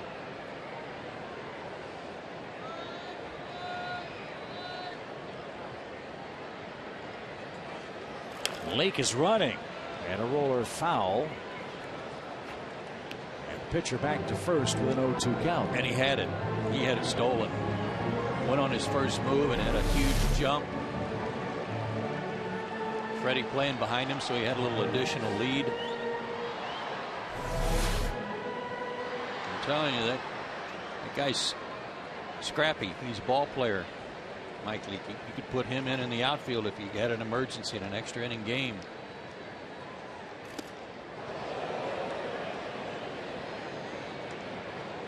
Kind of like Micah Owings, remember him? And for the Diamondbacks that had a big game against the Braves a couple of years ago. He's trying to get back to the big leagues as an outfielder now. 1 ball, 2 strikes. And Laird smothers that to even the count. And I learned last night that Rick Ankiel was let go. Is that correct? I heard that. Houston? Yeah, Houston.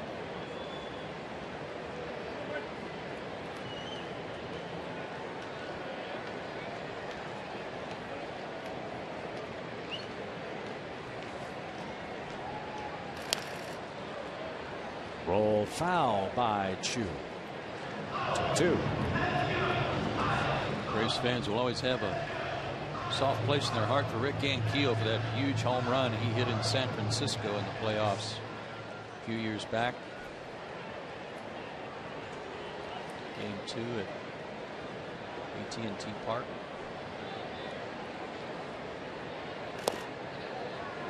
That one off the plate. The count now full. Shin-Soo Choo, originally a Seattle Mariner. They traded him to the Indians for Ben Broussard back in 2006.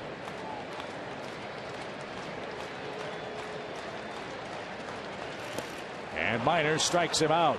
Boy, he's been so tough against left-handed hitters all year, and that's continued today. Shin-Soo Choo is 0 for 3.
Is brought to you in part by the Georgia Lottery, by the Home Depot, and by Toyota.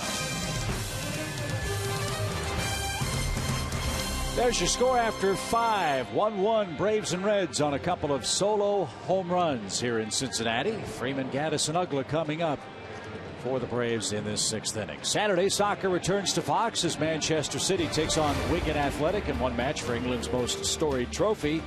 The FA Cup final with Budweiser is Saturday at noon Eastern only on Fox. Again, a clash of titans. Much like that 10:30 tilt tomorrow in Gwinnett. 10:30 a.m. Jason Hayward will be there to begin his rehab.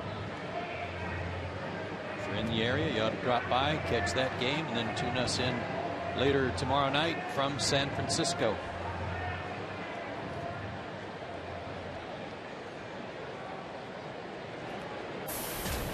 Freddie Freeman bats first in the 6th. Fly to left, and he hit into a double play in the 3rd inning. It came with bases full of Braves.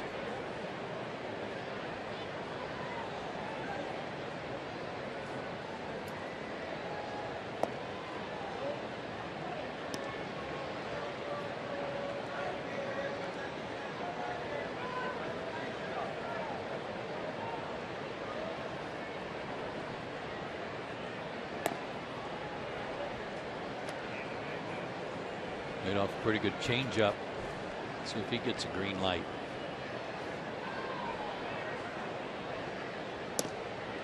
We'll never know. It was too low. Leadoff walk. First one of those for Mike Leake today. Time for Georgia Power Energy Tip number 2. Georgia Power customers can take advantage of Georgia Power's refrigerator recycling program. Free pickup for your second working refrigerator or freezer. Plus you get $50. That's the BJ Upton Georgia Power Energy Tip number 2. 2 swinging strikeouts for Gaddis today. Let's see if he's filed that away against Leake today. Just missed a long homer down the left field line. Now he's ahead 1-0. Yeah, well, we're in the 6th inning. The Reds have won 4 of their last 6 games, and oddly enough, in those 6 games they have not had one quality start, which by definition is 6 innings and 3 runs or less. But not one of those from any of their starters over that 4-2 stretch. Scoring 5 and giving up almost 6 are their starters.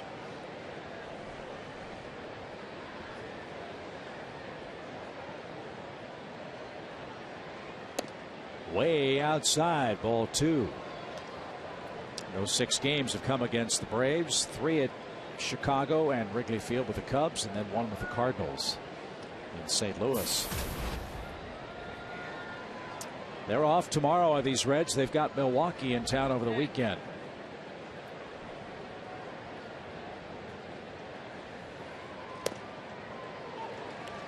Two balls and a strike. Evan Gaddis making a strong early push for rookie honors in the National League.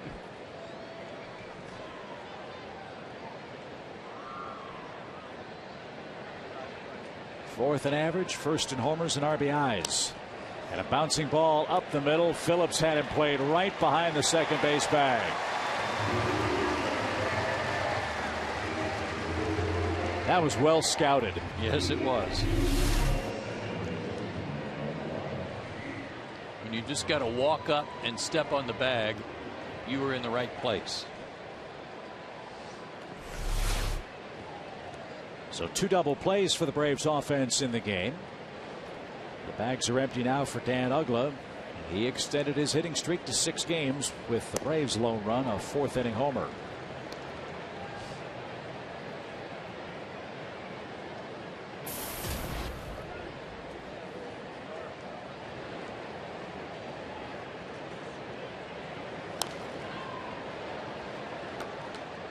Pretty good pitch to hit there and missed it, but he did not miss this one in the 4th inning.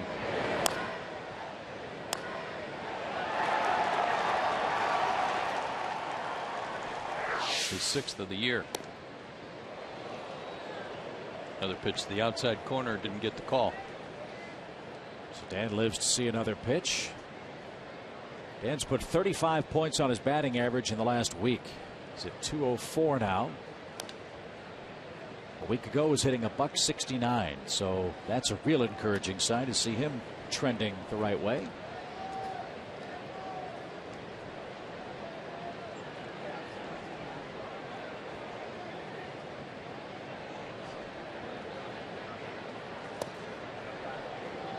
Just outside again. 2 balls, 2 strikes. Well, we've seen him do it 2 years ago when he had that 34 gamer. 33, 34 straight.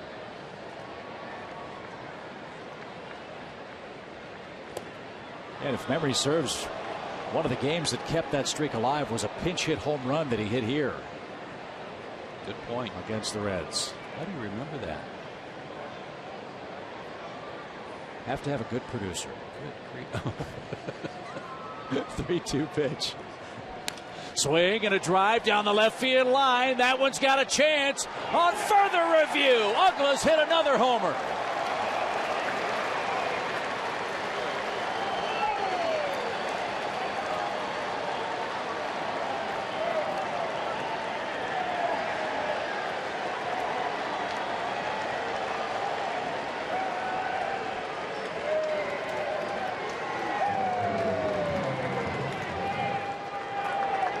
Another excellent at bat from Dan. Obviously, when it results in a homer, that doesn't get any better than that. But the way he battled it was terrific.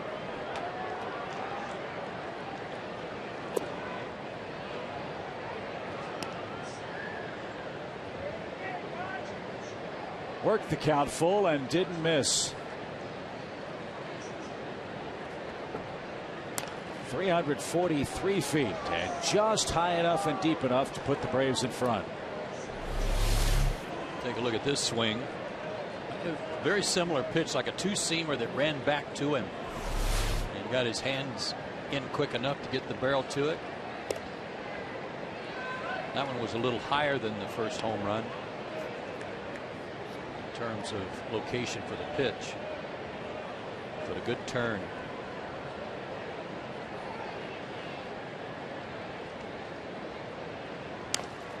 Francisco pops one up shallow right. Votto drifting out near the line, and the Reds first baseman puts the squeeze on that.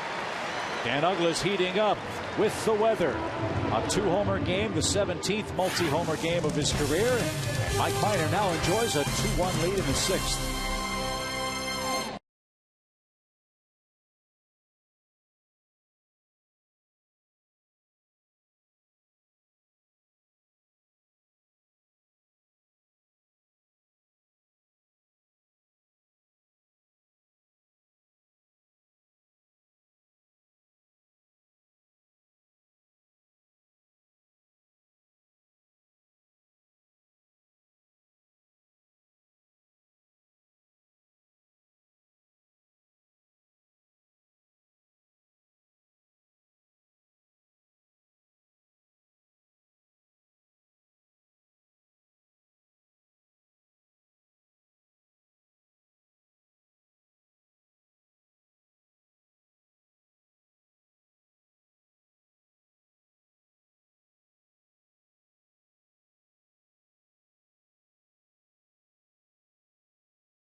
Here Matt, our Elvis operator, put this together quickly. But notice those pitches away that Dan's not offering, and they're not getting the call on those. Were really good pitches, but didn't get the call from Kerwin Danley away.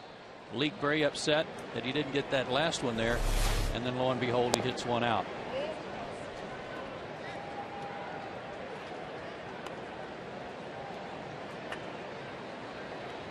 So Mike Minor's stake to a 1-run lead. Faces Cozart, the man that took him out of the park back in the 3rd inning. So that's really a tough situation for Mike Leake, or really Mike Minor. If you're not getting the outside corner in this ballpark with these two offenses, you can have a real long day.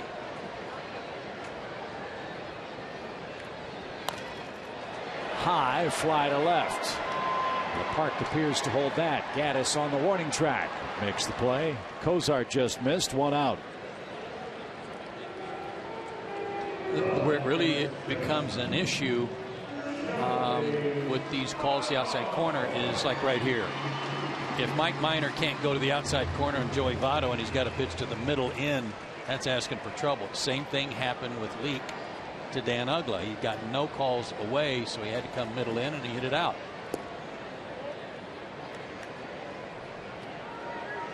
Well, the 3 big left-handed bats in this Reds lineup, 0 for 6 against Mike Minor. That's been Mike's calling card all year long. He started today's play 3 for 29 against left-hand hitters.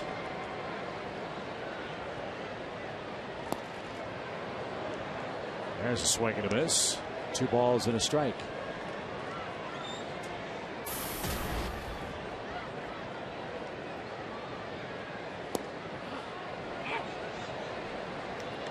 That one had quite a bit of the plate, and he got the call. First pitch to Votto looked like a real good pitch away, and he didn't get it.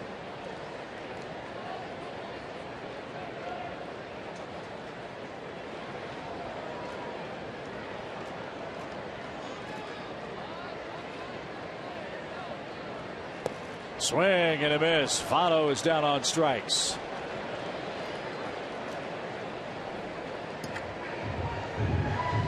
Two strikeouts for Joey Votto today, and Minor has 5 in total. 2 outs in the 6th.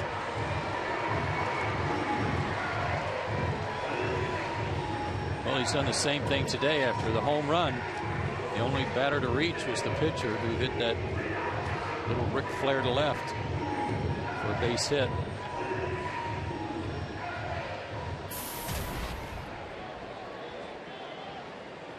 Phillips has doubled. He's been thrown out at the plate. He's lined to right. Strike 1 for Minor.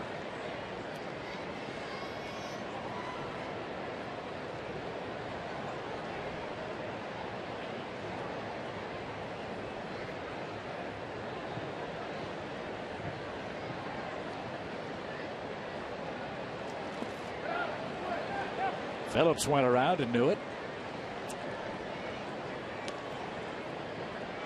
0-2.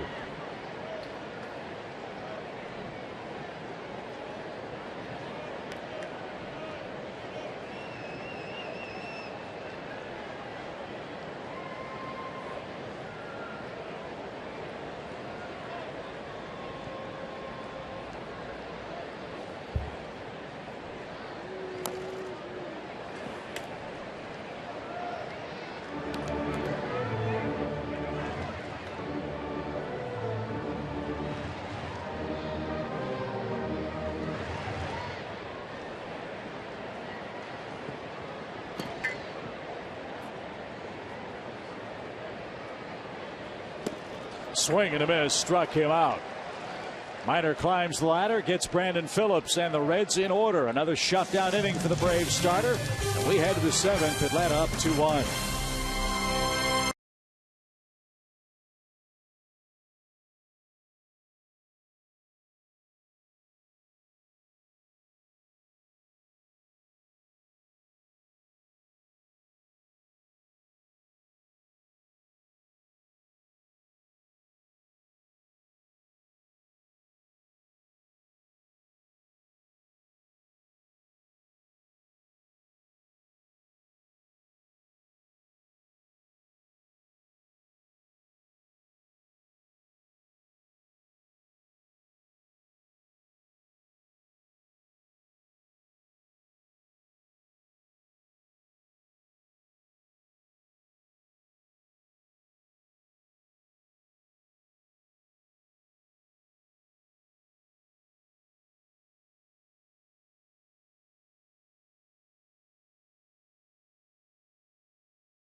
Let's see if the Braves can do that in the 7th. But first, our Home Depot tools from the dugout. Let's check it again with Tom. All right, Chip, thanks. You guys remember Clay Buchholz's start May 1st against Toronto when he was accused of doctoring the ball? Yes. Well, Jeff Passan from Yahoo Sports has a fascinating article out today that shows just how he thinks he did it. The combination, Bullfrog sunscreen and a rosin bag. Let me show you what I'm talking about real quick. Sunscreen goes on clear, so nobody knows. You can't ban sunscreen, right? Well, then you get the rosin bag. A little bit on the arm there, and a perfect grip for the baseball. Sticky and tacky. Fly ball by Reed Johnson deep toward left, but playable for Lutz on the warning track. Reed Johnson put a charge into one, but is retired for out number 1. One of the American League sources that Passan talked to said it was so strong with sunscreen and rosin you could use it as a house foundation. Now, the only problem for Buchholz is that they think he had sunscreen on during that start against the Blue Jays. The game was in Toronto, indoors. Might raise an issue. Wow. Well, how in the world do you regulate that? Shiny. If it's not sweat, and all of a sudden he's a little glistening out there on the mound, you might want to go take a look in a dome stadium. A cue ball foul off the bat of Gerald Laird. No balls, 2 strikes. I get your point, though, because I've seen you glistening in 23-degree doubleheader in Denver. So. And if anybody knows tacky, it's me. If they could only see your socks. Laird pops it up to the right side. That's playable for Joey Votto in foul ground. And that's out number 2. Mike Minor's coming up. Mike has reached on a force play, tried to bunt back in the 3rd, and also has struck out. He leads 2-1. How many pitches for Mike so far? Can't be that many. He only had that 85, I'm told. Good work through his first 6 innings.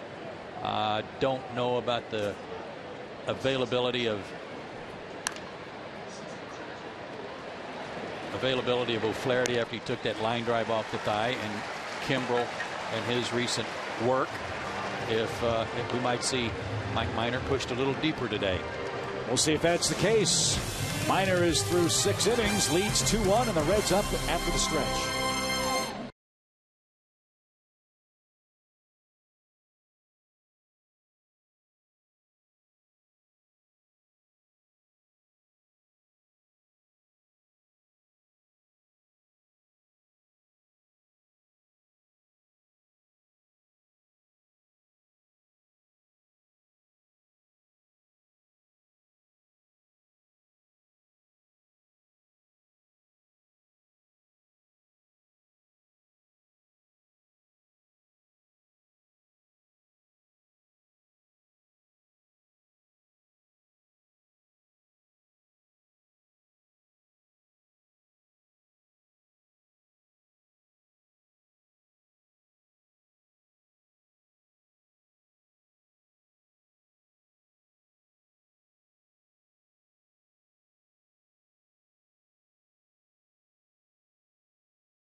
Baseball is brought to you in part by Georgia Power, by Ram Trucks, and by AT&T. 2-1 last of the 7th. Reds will send their 5-6 hitters up. Mike Minor is back out there. 95 pitches for Mike. Yeah, I thought it was 85, but it's 95, so he is nearing the end of his day. Justin Upton will check in to play left field for Evan Gaddis. But 105 is his season high for Mike. And, you know, he looks good. He's kind of breezed through the last 3 or 4 innings. Nothing real difficult for him. So he's got at least 1, maybe 2 more left in him. Speaking of breezing, that's what we've been doing with our trivia question answers of late. Let's get back to our AT&T Uverse question today. Since 2008, Dan Uggla and Brandon Phillips are 4th and 5th in runs scored by second basemen. Who is number 1 in runs scored since 2008? I almost think Chase Utley's too obvious. So I'm going to go with, you going to do Pedroia? I'm going to do Cano. Okay, I'll go Pedroia. It's an all AL East answer. And of course, we're incorrect. And you said him, too. Dang it.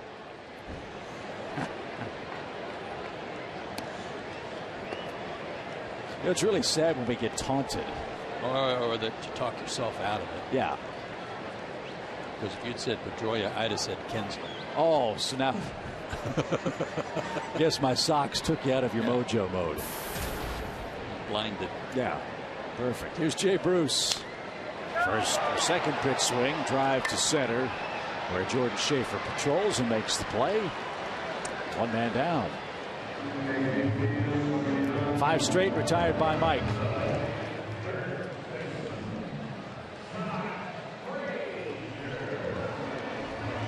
I've got him with 6 strikeouts, 2 walks. And we've said it a million times here. You walk people, you're asking for trouble.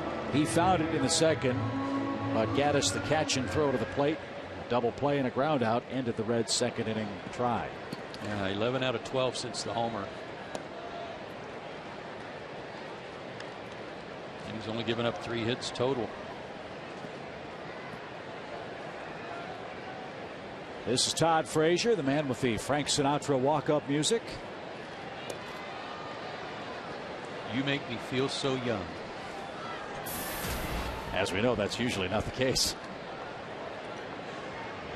Frazier, a true Little League hero. Played on the 1998 Little League World Series champions from Toms River, New Jersey.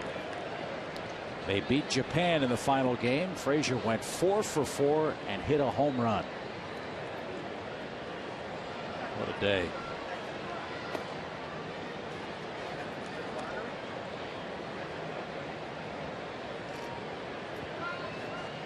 Went to Rutgers University. And as we told you, made his way to the Reds in June of 2007.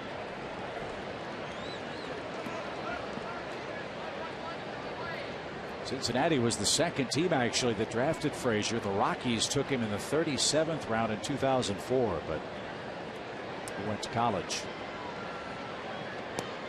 And he takes a called third strike over the inside corner. And that's the first real argument we've seen from a hitter today. 2 outs. I've got 3 of the last 4. This call comes on an inside pitch. A little wide of the plate, but Kerwin Danley is set up there. He's going to be a little more forgiving than he is on the outside. We've seen that today.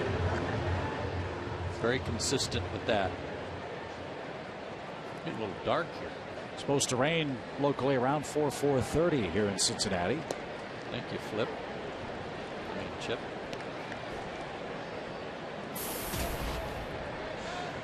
No balls and a strike 2. Donald Lutz. And if this is Mike's last hitter, he's trying to finish in a big way. He's looked terrific today.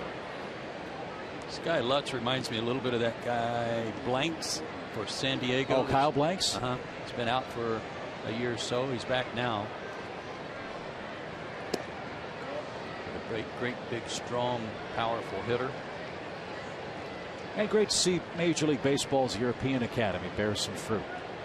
This guy, born in the U.S., moved when he was 1 to Germany. Went to the Baseball Training Academy in Italy. Now playing with the Reds. Who knows, someday, maybe in our lifetimes, we'll have Major League teams in Europe.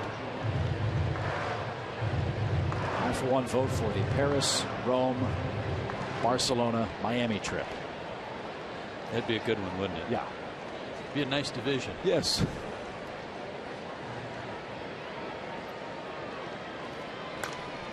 Popped up. Back toward the screen. Gerald gives chase and won't have play.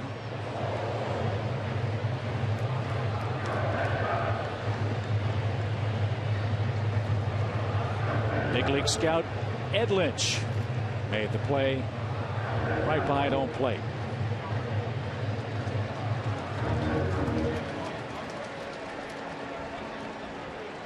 And as a former pitcher, the first time he handled one cleanly. Because, as we know, ground ball right side. Oh, just out of reach of Dan Uggla. Great try. And Lutz tripped over the first base bag. But he's in safely with a 2-out single. Lutz hit the ball hard, but Klutz had a little trouble getting around first.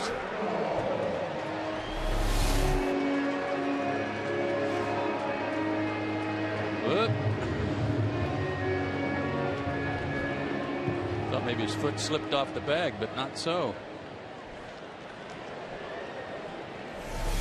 Freddie pointing at the sniper that must have gotten him up off the roof. That was funny.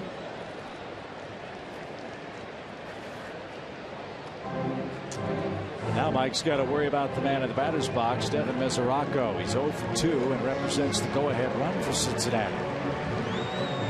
Mike Leake is their pitcher. He is on deck. But the Reds bullpen works, as does Atlanta's here in the 7th.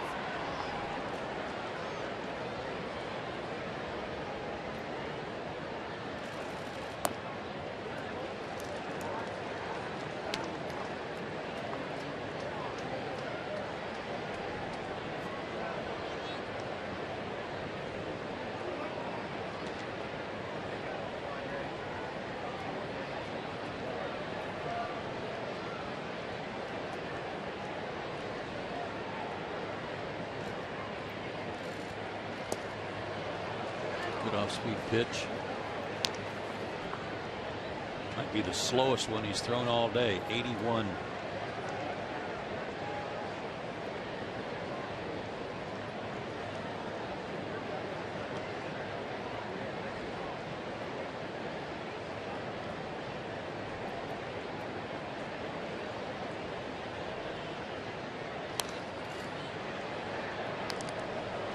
Here's the action in the Braves bullpen.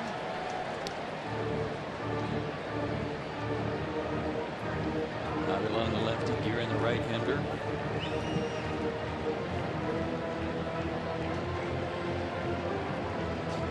This remains a one-run game. It'll be really interesting to see how the Braves try to finish this one off.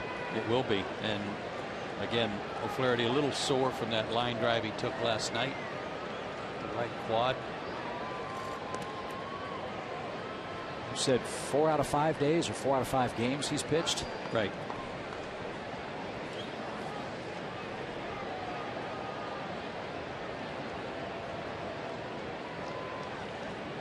Two balls, 2 strikes.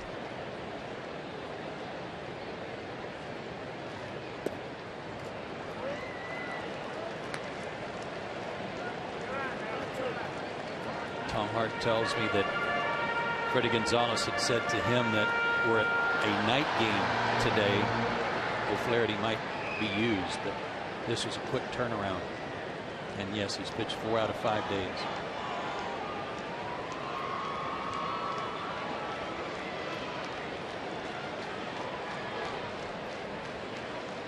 Runner goes and the pitch misses low, and now the Reds threaten with 2 outs. A single and a walk. And Leake is coming to the batter's box. Why not? He's a good hitter. That was one of your Ford keys. Just another guy in the lineup.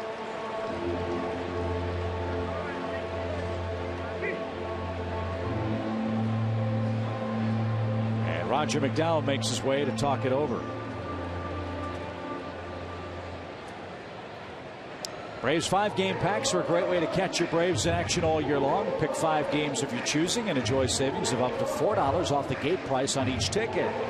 Get a 5-game plan today by going to Braves.com/5game or by calling 404-577-9100. Some managerial wheels perhaps turning here, and it's all about matchups. Freddie Gonzalez likes this matchup with the lefty pitcher to Mike Leake, who is a good hitting pitcher, versus bringing in a right-hander to pitch to him after the base hit and the walk. because if you bring a right-hander in, you pitch to Leake. Then Dusty Baker has 2 left-handers, Hanahan, Xavier Paul, and 2 switch hitters, as Turris and Robinson available on his bench that he can bring up to pinch hit against Guerin.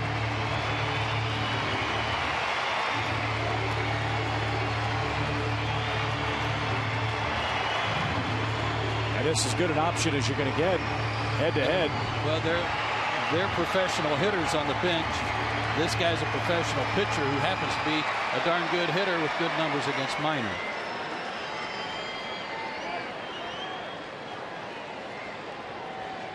So Leake with 2 on and 2 out, down a run in the home 7th.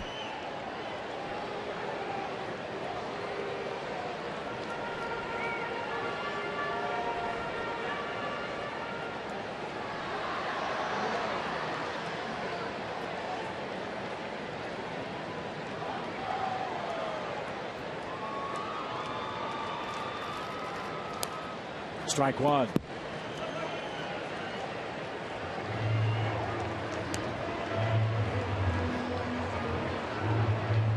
That pitch for Mike Minor sets a new career high for most pitches in a game as a big leaguer. 116. You talked earlier about how Freddie might push him a little further with the workload of the Braves bullpen of late.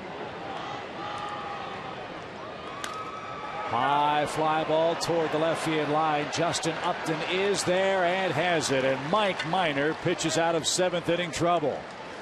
Terrific outing for the Braves young lefty. Top of the order up for the Braves, looking for more and leading by a run.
Help for the Braves to try to win this series outright. Let's enjoy our SunTrust shining moment. Yeah, he's thrown a 4-hitter, but boy, pitched out of trouble. Bases loaded, nobody out in the 2nd inning. Fly ball to left, and Evan Gaddis airmailed a throw to the plate. Gerald Laird with a diving tag, double play. He got out of the inning.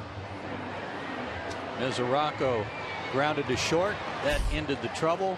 And then just last inning, able to pitch out of some trouble again to what is probably his last out of the day with, as you said, a career high 117 pitches.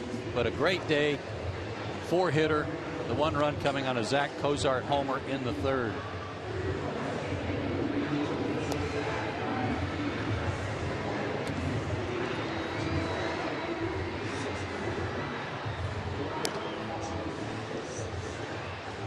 And this great crowd in Cincinnati, 32,640, has seen the Braves hit a couple of home runs.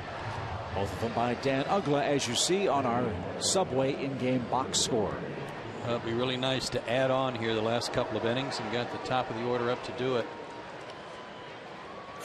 That is one of the keys of playing here. Add-on runs are huge. As you said, the last at bat for the Reds, maybe the biggest home field advantage in the National League. Let's make it academic and get a big lead. With 2 innings left, Jordan Schaefer starts off for the Braves. He struck out, singled, and tripled today.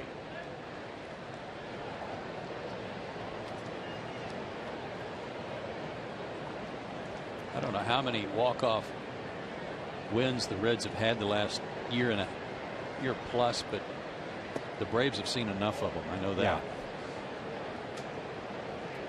We got swept up here last year. Braves took care of that in game 1 of this series, winning 7-4.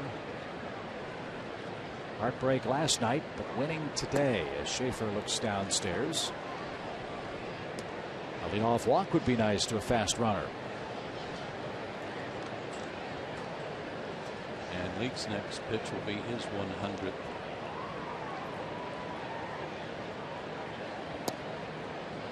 And he got it over. 3 balls and a strike.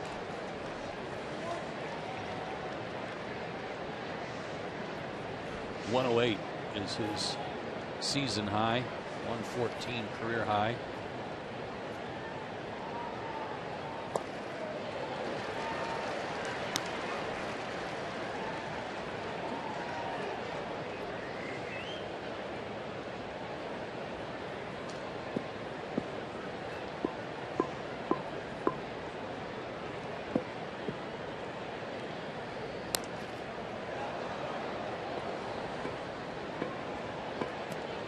Fouled away. He's still 3-2.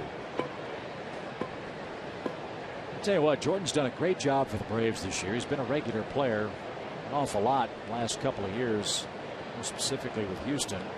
A reserve guy with the Atlanta club, and when he's getting starts, he's getting on base a ton. 2 more times today. Make it 3 more times. A leadoff hit.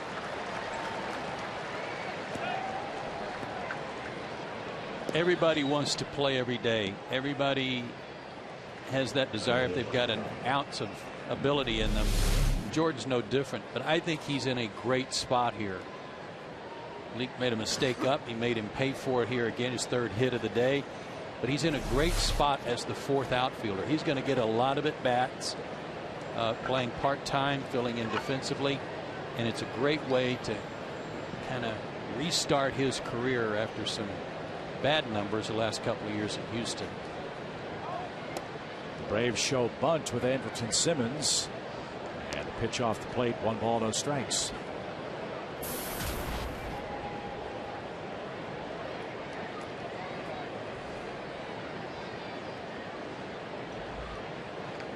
If the Braves try a straight steal, Schaefer's a good bet. He's 5 of 6 in stolen bases.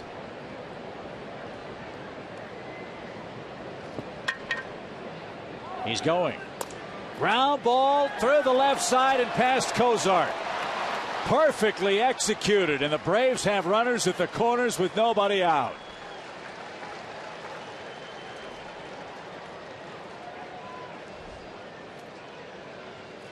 That was hit like a bullet, wasn't it? Yeah. It'll look like it in the paper tomorrow. Shortstop covering. And just a one-handed roller through the vacated spot by Simmons. Breaking ball, not a strike, but he got wood on it and got rewarded by protecting his base runner. Got to tell you, Andrelton Simmons has put on a show in this series in Cincinnati, and these great baseball fans appreciate that, as well as the performance by Mike Leake. He departs trailing by a run, and the Braves have him at the corners and none out.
They chased Mike Leake from the mound for the Cincinnati Reds and threatened for more with 2 on and nobody out in this 8th inning of play. All year long, Braves baseball on Sports South is being presented by Academy Sports and Outdoors. The right stuff, the low price every day.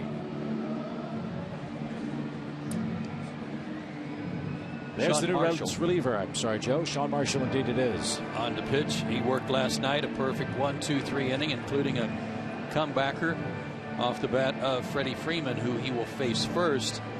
And the point we made last night, and we'll make again, is that to lefties, curve, curve, curve, and maybe another curve. And Freddie knows that.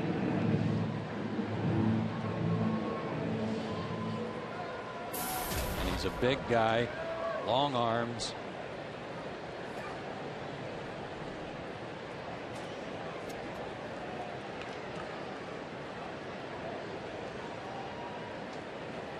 Schaefer at third, Simmons at first. Good speed aboard for the Braves. And Freddie takes inside. 1 ball, no strikes. Tried to trick him, make him swing at that. Nothing doing. It's just a setup. Mesoraco moves to the outside part. Look for the hook.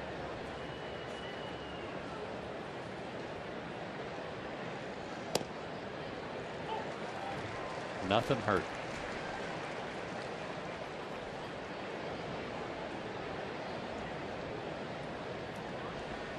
Freddie 8 for 21 against left-handed pitching.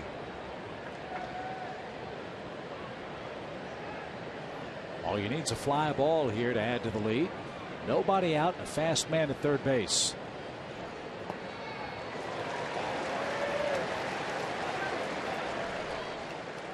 I don't know if Freddie's mad at himself for maybe chasing a pitch that wasn't a strike, or if it's because he didn't do more with it, because that's what he was sitting on. He took the first 2 fastballs, waiting for that.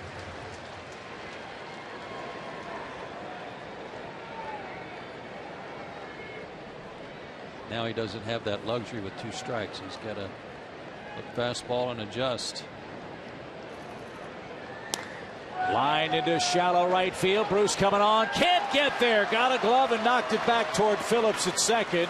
And Freddie Freeman with a base hit brings home Schaefer to make it 3-1. Simmons stops at second. And Freddie Freeman extends his batting streak to 6 games with a big 8th inning hit. And it was a curveball. Look at Mesoraco. He was shifted out onto his left knee for that pitch. It must have been way off the plate, and Freddie still covered it. And the hit and run play, a key part of the inning.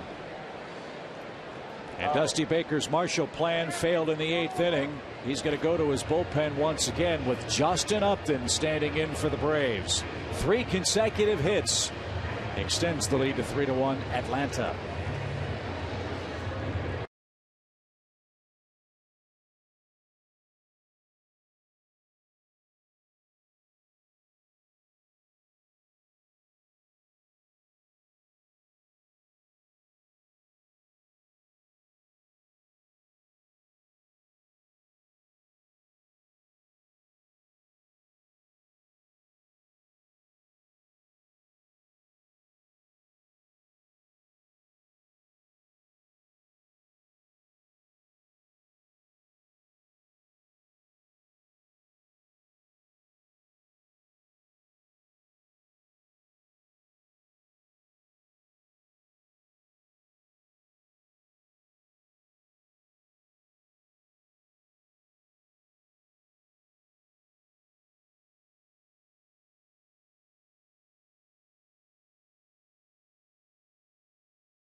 Freeman, a shallow base hit to right field, brings home Jordan Schaefer and extends the Atlanta lead to 3-1.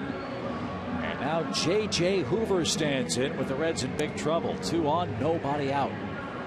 0-3, a 2.87 ERA in 16 games. He picked up a save the other day when they needed to give Chapman a rest.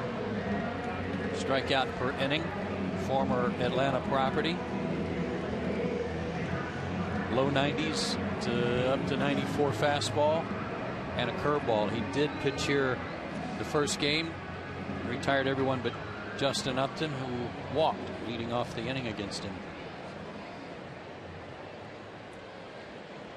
So Justin Upton got the day off until an inning ago. Now he's in an RBI spot.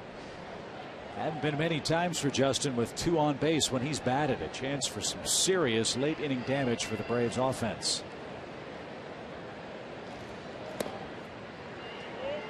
1 ball, no strikes.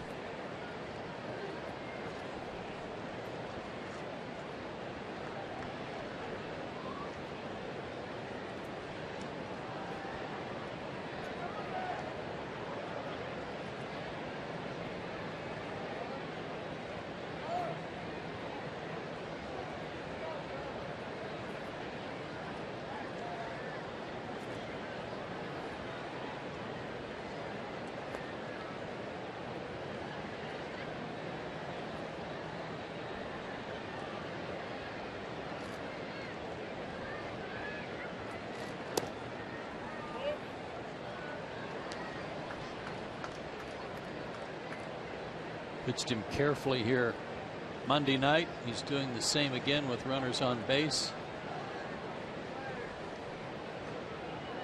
11 of his 12 homers solo. Dan Uggla on deck, who's hit 2 homers today. Yeah, so for Hoover, pick your poison. Good eye. Again, anything away, chances are good. It's not going to be called a strike.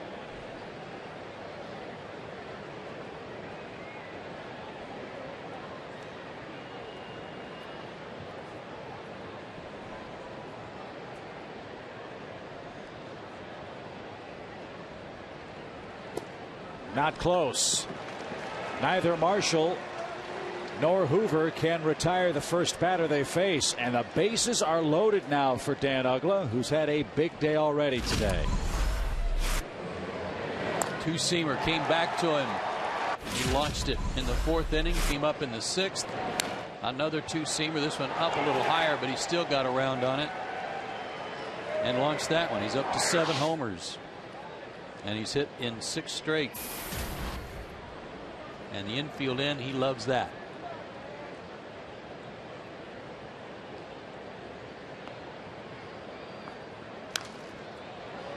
Pop fly foul, strike 1 to Uggla.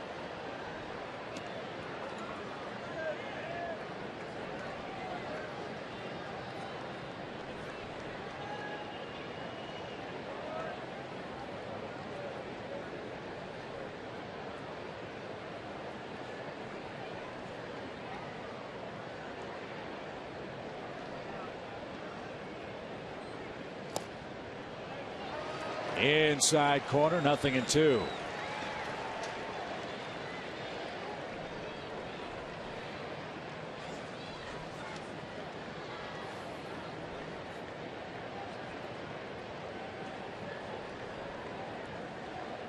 Uggla didn't face Hoover Monday night. First ever at bat against him right here. Infield in. Cozart the stab. Throw to the plate 1. That's all they get.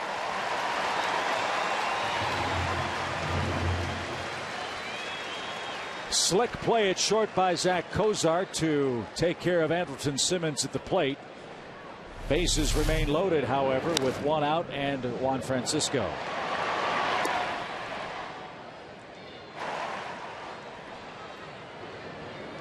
Saved a run.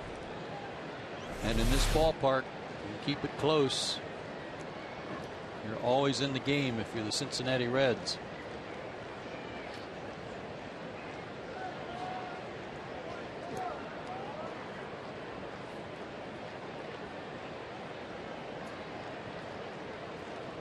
Let's see if Francisco can bring home another.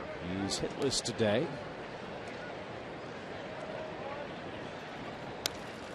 And right off his knuckles, back to the screen, strike one. These two guys were traded for one another.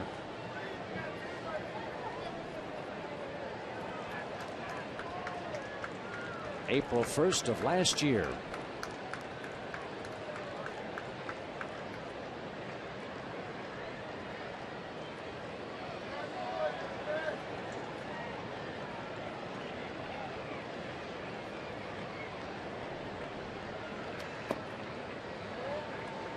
Trying to tie Francisco up, really trying to keep the ball in on him. They were able to do that in the 6th inning when he popped to first.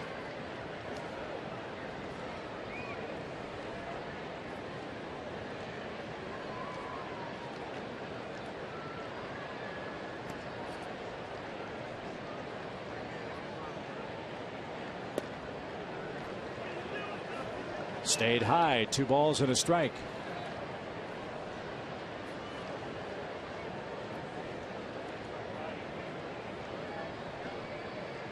Joe mentioned last night Francisco hit a 502-foot home run out of this ballpark in 2011.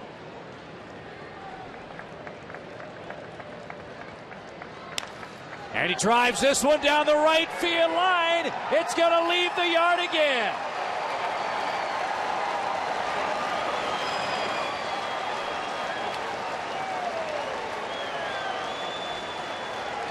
Came in one too many times.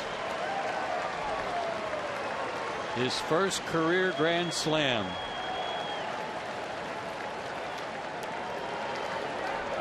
And that sends many of the Cincinnati faithful headed for the exits as the Braves break it open at 7-1. Well, that was a line shot too that carried onto the screen that helps protect the bullpen.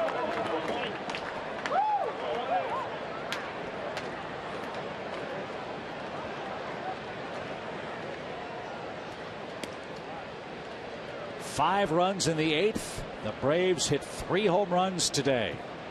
2 solo shots by Uggla and a line drive grand slam by Juan Francisco, who makes his former Cincinnati mates pay today. That ball hadn't even left the ballpark and Dusty Baker had already turned his back, knowing what had just happened.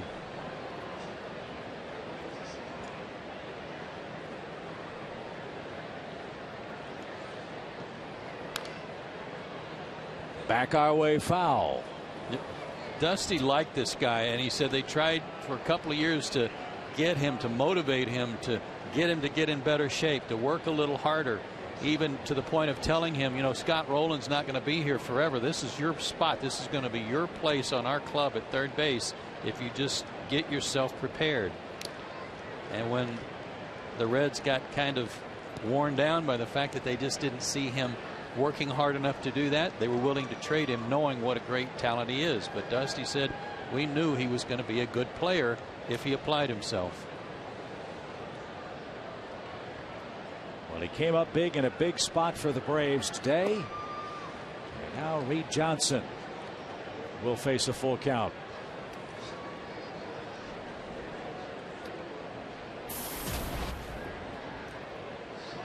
Four runs allowed by Mike Leake in 7+ innings. Mike Minor in great shape to earn his 4th win if the Braves can get 6 more outs with a 6-run lead. And Johnson walks. Here's the at bat for Juan Francisco. Ran that in on him.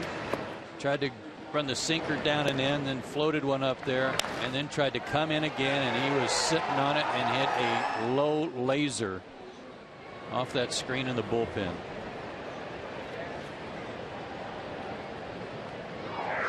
That's got to make him feel great. You always want to do something good against the team that traded you away. And Juan Francisco's first career grand slam busts this thing open. Brian Price, the pitching coach, quick meeting with Hoover. Reed Johnson at first with 1 man out still.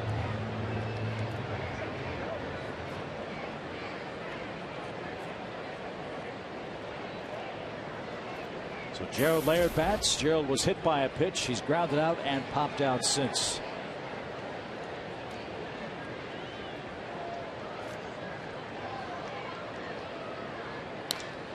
Fly ball to center.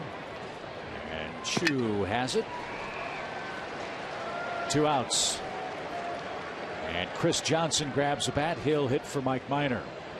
Major League Baseball and People magazine are looking to salute our nation's veterans and military service members. 30 of them, one which represents each Major League Baseball team, will be recognized at the 2013 MLB All-Star Game in New York City. To nominate, go to tributeforheroes.com.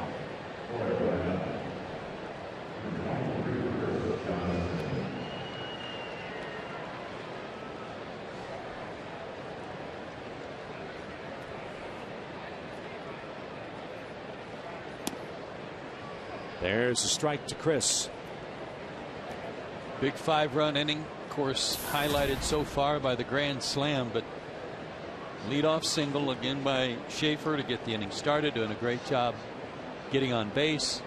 Perfect hit and run executed by Simmons. Set it all up, and then a really good at bat. Don't forget about Freddie Freeman against Sean Marshall too, and he's behind in the count, lining that single. Well, Freddie Gonzalez has said it before about this club.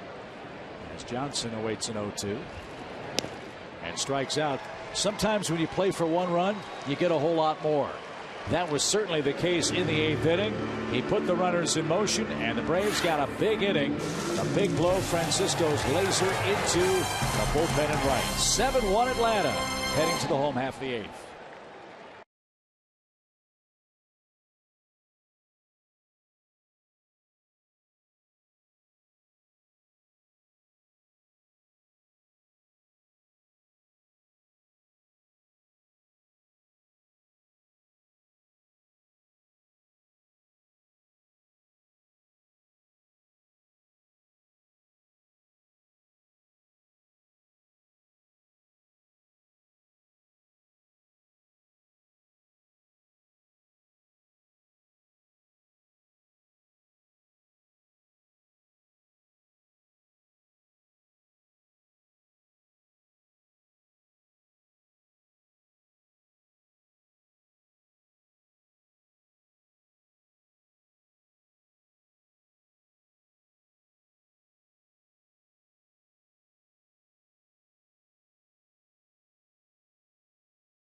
Ten hits, 3 of them have left the ballpark.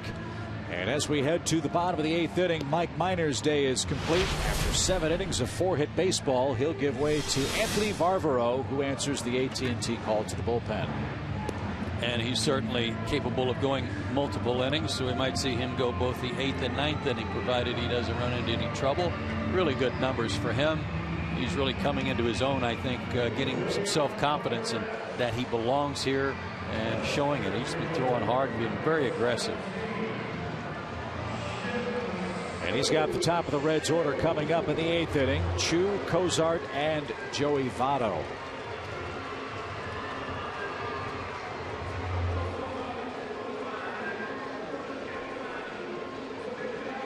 Talking about this Reds team, you asked me if I thought they were capable of winning the Central again, and I said yes. They need to get Cueto back.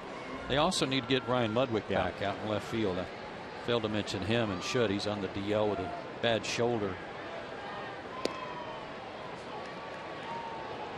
Well, this Central race figures to be A real entertaining one all summer long between the Cardinals, the Pirates, the Reds, and don't count out Milwaukee. They're only 4.5 back. Fly ball foul off the bat of Chu. It's 0-2. The standings in the Central shape up this way. Cincinnati, as we mentioned, 2 back. Cardinals lead the way and are in Chicago playing the Cubs. That game's tied 1-1 at Wrigley. Milwaukee comes in here next after an off day tomorrow for both teams. And Milwaukee has never played well here. That's payback for how rudely they treat the Pirates at Miller Park. I guess so.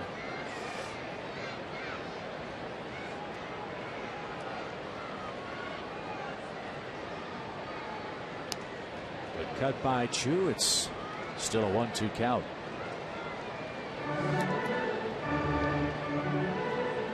Two-homer day for Dan Uggla.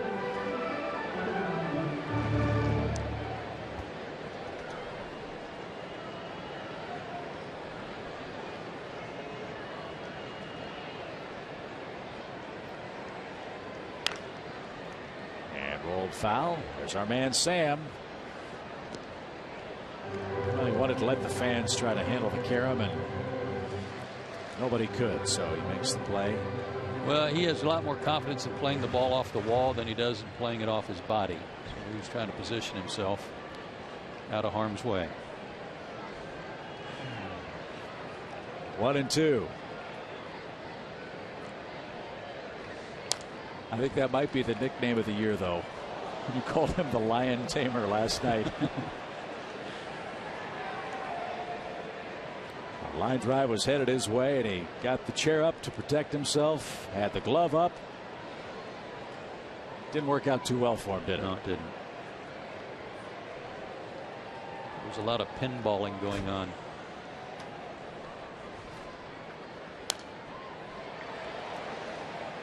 You missed it. Here's what happened. Down the line. Oops. Tom Hart later took him snacks and an ice bag, which I thought was a real nice touch. 1 ball, 2 strikes.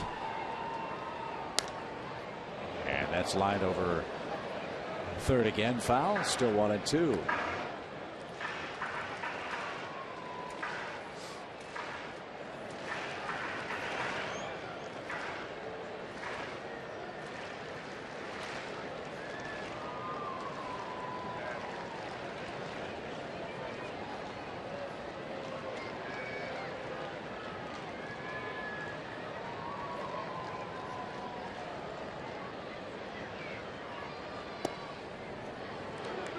Yeah, that's that outside corner.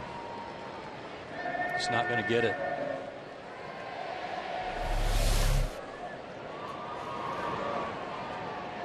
And that was wide of the plate.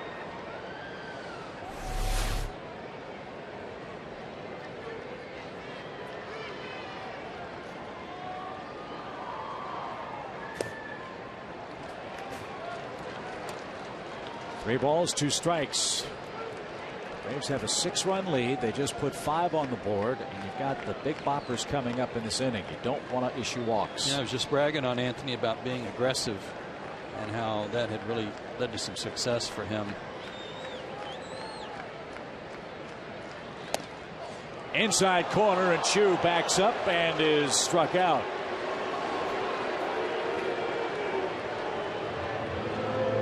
He's down on strikes for the 2nd time today. Again, a more generous zone to the inside part. Then you're going to get to the outside with where Kerwin Danley sets up. And a little cheese to Chu there brings him up.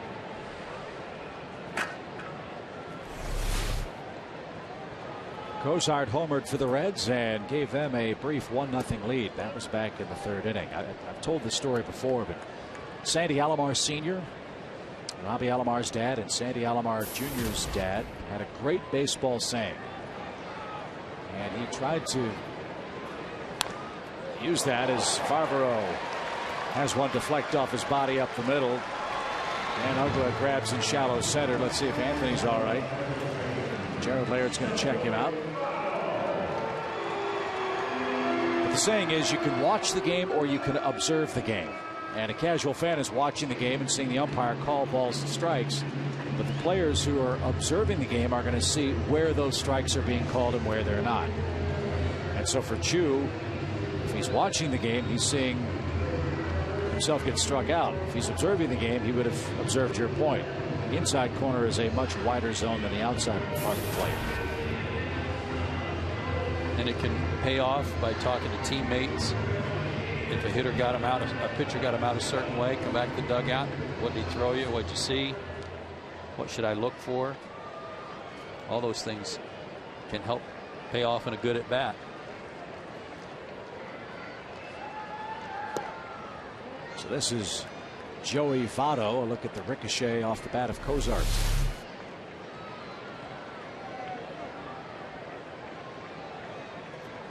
Hopefully a glancing blow off of his leg.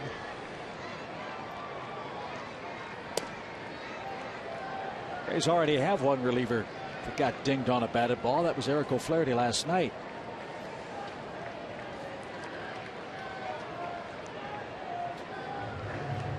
And 2 balls, no strikes. May 31st through June 2nd is Braves Heritage Weekend presented by Belkin Kia. Don't miss great events all weekend long, including the Run DMC concert presented by Coca-Cola and Delta, the Heritage Game on Saturday, and more. Braves.com/tickets, the place to go, or call 800-745-3000. We head to Frisco after the game this afternoon, then to Arizona. We'll get a chance to say hi to our old pal Martin Prado and the Diamondbacks next Monday, Tuesday, and Wednesday. Then home for the Dodgers and Twins, then back on the road again. 3 balls and a strike.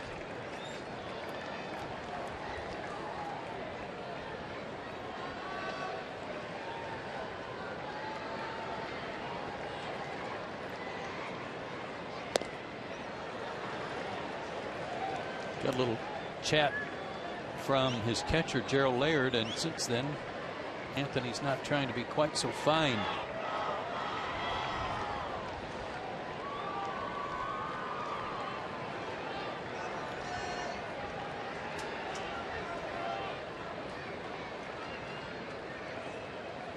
Runner goes from first at a bouncing ball toward Freddie Freeman. He'll take it to the bag unassisted. Cozart at second, 2 outs. Votto 0 for 4 today. His 10-game hit streak might be by the boards this afternoon. We're headed to San Francisco, our Chevron upcoming starting pitchers, and an interesting story. It's been a while since Julio Teheran has pitched for the Braves. We'll see how he fares tomorrow night. Yeah, he got skipped because of that rain out, so he's had a few days off. He was supposed to be available in the bullpen if needed, but was not used in this series. I guess Ryan Vogelsong, who's off to a rough start. 7.20 ERA, high batting average, but always tough. Their whole staff, their numbers are a lot better than the numbers would indicate. To third, Francisco. Nice play behind the bag and a perfect throw. Juan Francisco's having a very happy homecoming in Cincinnati. He's hit a grand slam, and he just retired Brandon Phillips and the Reds. We head to the ninth. 7-1. Braves lead it.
Long ball in Game 3 in Cincinnati today. A lot of fun, blown open by the grand slam in the 8th inning by Juan Francisco.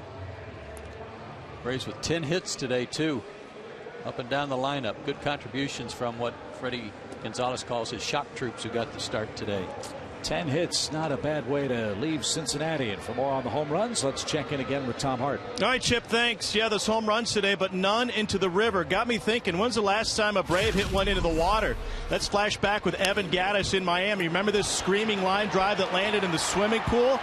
Yeah, Trey Yelton, the member of the United States Navy who jumped in and found that baseball, is here at the ballpark today. He brought the ball with him, had Evan Gattis autograph it. There's our friend Trey with his lovely mother and his dad, who seems to be a Reds fan. Well, we can excuse them both because he got wet just to get that ball from Evan Gattis, and we're thrilled he got the autograph before the game today. How about that? Very good story. Cool.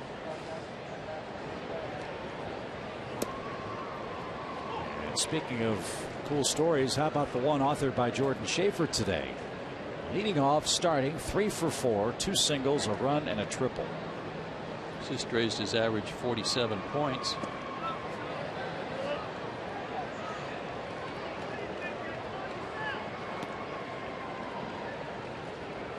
Alfredo Simon on for the 13th time for the Reds. All he did was pitch 2 perfect innings Monday night and struck out all 6 batters he faced. 5 of them swinging.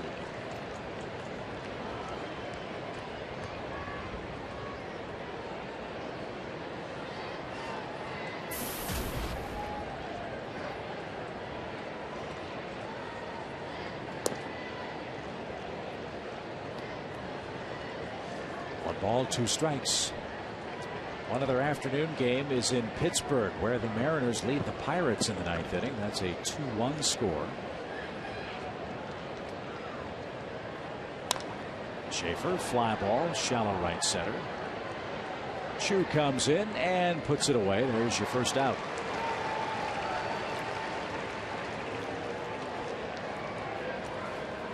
Three-hit day for Simmons. Boy, how good has the top of the order been for the Braves today? 6 hits by Schaefer and Simmons combined. Andrelton will take a 5-game run into San Francisco tomorrow.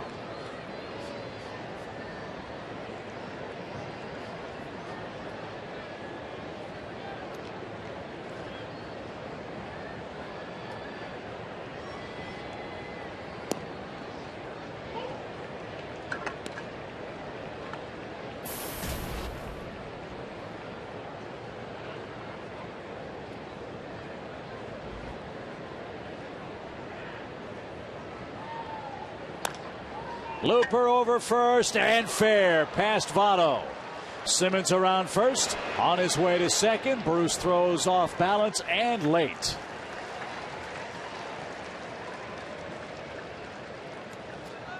Gives him 8 hits in the series.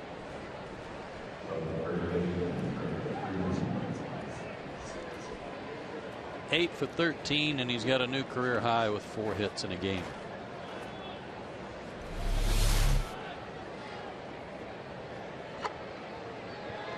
He didn't hurt his hand, did he? He's holding his hand behind his back, his left hand, but now appears to be okay.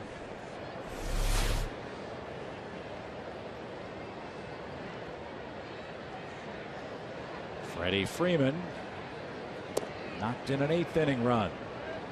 He's got a 6-game hit streak. Kind of nice to talk about those after a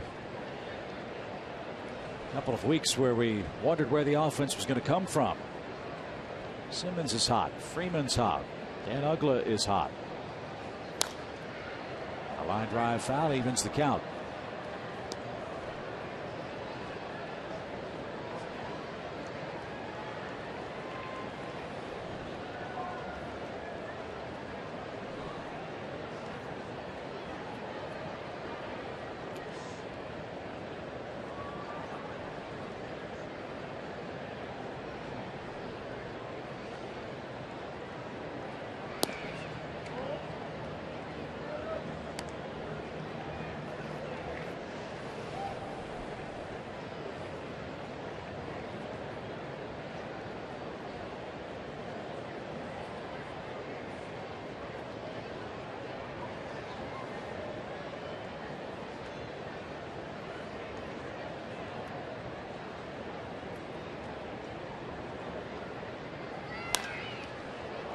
High fly to left. And that carries out of the warning track. Simmons back second. And that's the second out. Sun becoming a bit of an issue, especially in left and center, left side of the diamond too, on the infielders. But he has his shades, block the sun. And a nice catch.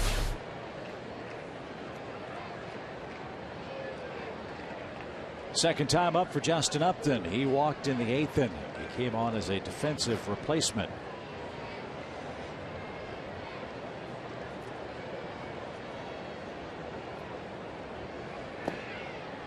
Simmons will try to take third. Mesoraco's throw is off target. Frazier off the bag, saved an errant throw.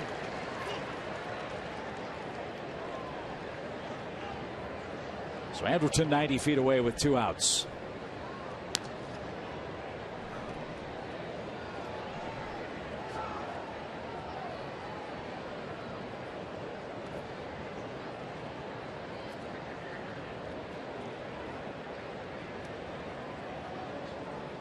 That's ruled a passed ball.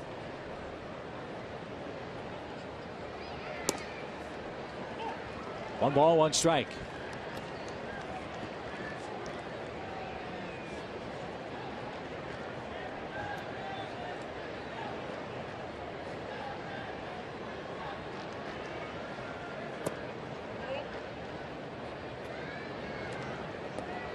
It's a final in Pittsburgh. Felix Hernandez beat the Pirates for Seattle today, 2-1. I think A.J. Burnett and Fernandez were hooked up. That's correct. Felix now 5-2 on the year. And Frazier at third. Ball stayed down. Makes a good pickup and throw, and Atlanta's done in the top of the 9th inning. 3 more outs to get. And the Braves will take 2 out of 3 from the Reds. 7-1 your score.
And then it'll be a very happy flight out to San Francisco.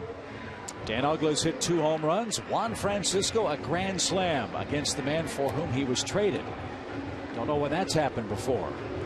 And what we do know is coming up after our game, we'll have Braves Live presented by AT&T. We'll talk to Freddie Gonzalez. We'll get sound from the locker room, and we'll talk about today's highlights from the Great American Ballpark. The Reds have won every home series they've played so far this season. The Braves are 3 outs away from ending that streak.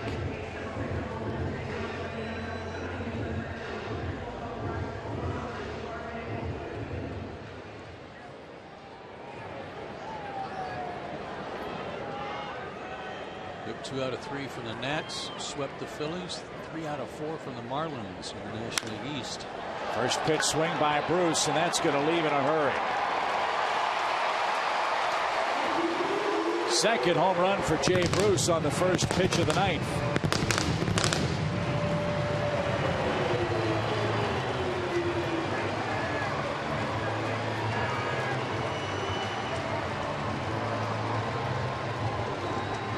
7-2 score now.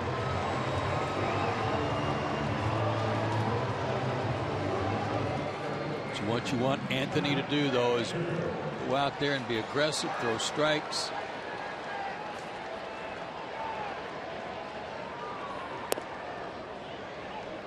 Make him swing the bat.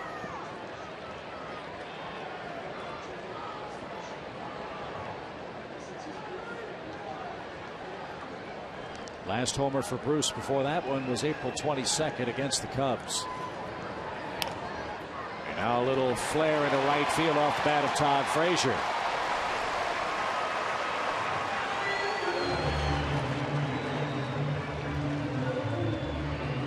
You're never comfortable in this ballpark. No, they get the last at bat.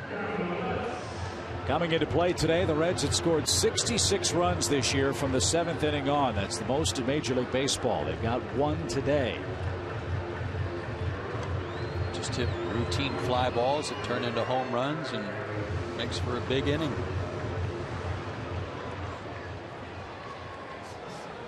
Lutz is 1 for 3.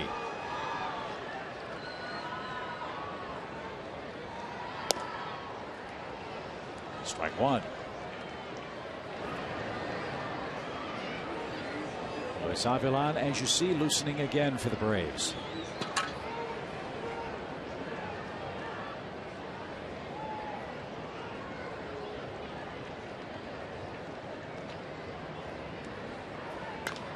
Popped up. Andrelton Simmons makes the call at short. One away in the 9th inning.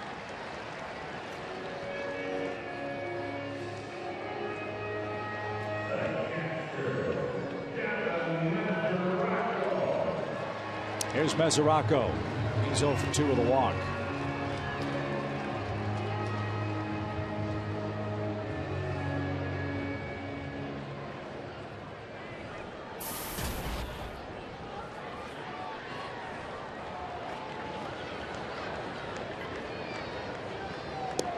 It's a funny game, isn't it? The Reds had not been getting many quality starts, but were winning ball games. Today they get an outstanding start from Mike Leake, but they're losing 7-2. Bullpen couldn't come in and put out the fire in the 8th.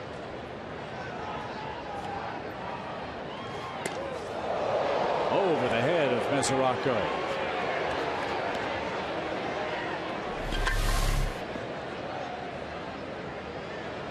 Breaking ball that got away from him. Fortunately, Mesoraco able to duck out of the way.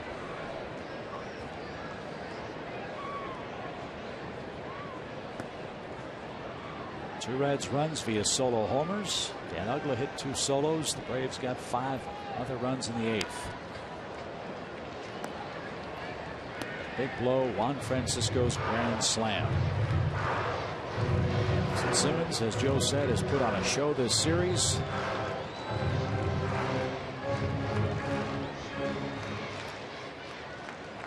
Great glove work, a ton of hits. And Uggla's bat heating up. Braves bidding for win number 20 today. That's down the right field line. Reed Johnson shading that way, slides in the corner, and it could not come up. Right at the wall, no play. That wall starts creeping in on you pretty fast once you cross into foul territory. Good try by Reed.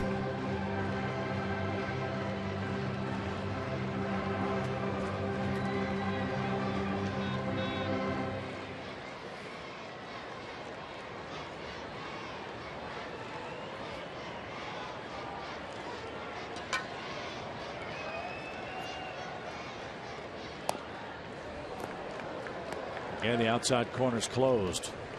2 balls, 2 strikes.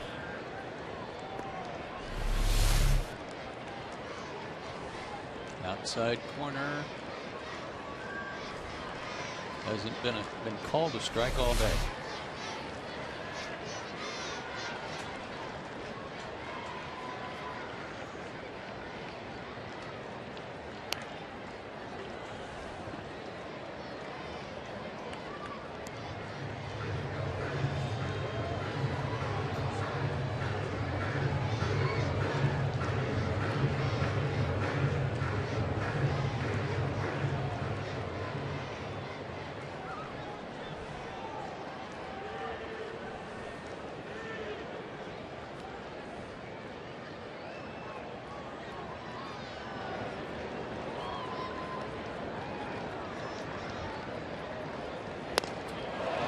Struck him out. Didn't appear to be a strike, but Varvaro will take it. 2 outs.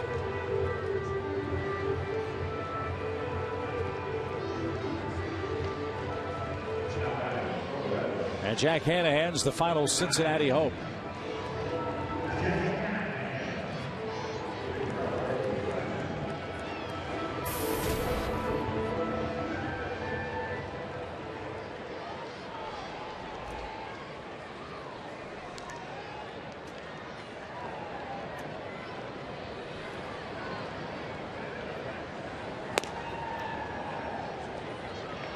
Hanahan started at third base last night for the Reds, walked and scored in the 5th inning. He was 0 for 3 otherwise.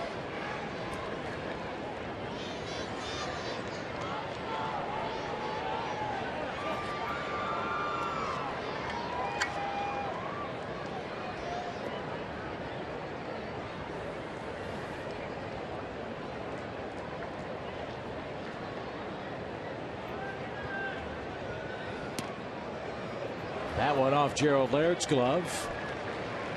And Frazier will move up.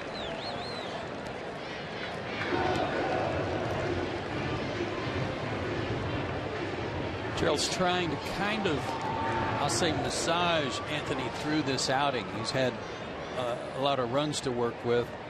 So it would be easy for me to sit up here and say, just, pound fastballs in there and get it over with. And that hasn't been the case. They're still trying to pitch, and he's trying to get Anthony to pitch, but it's been a bit of an effort here. He's got a darn good fastball. He's been anywhere from 92 to 95 today.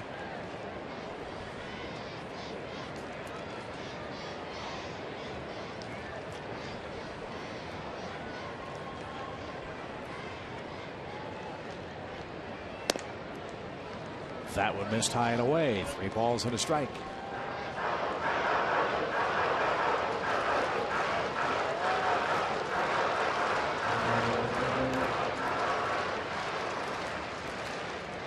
Chu waits on deck.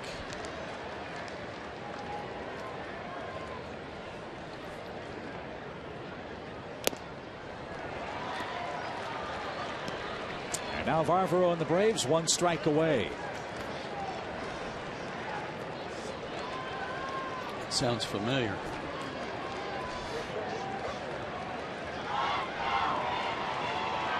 Three balls, 2 strikes.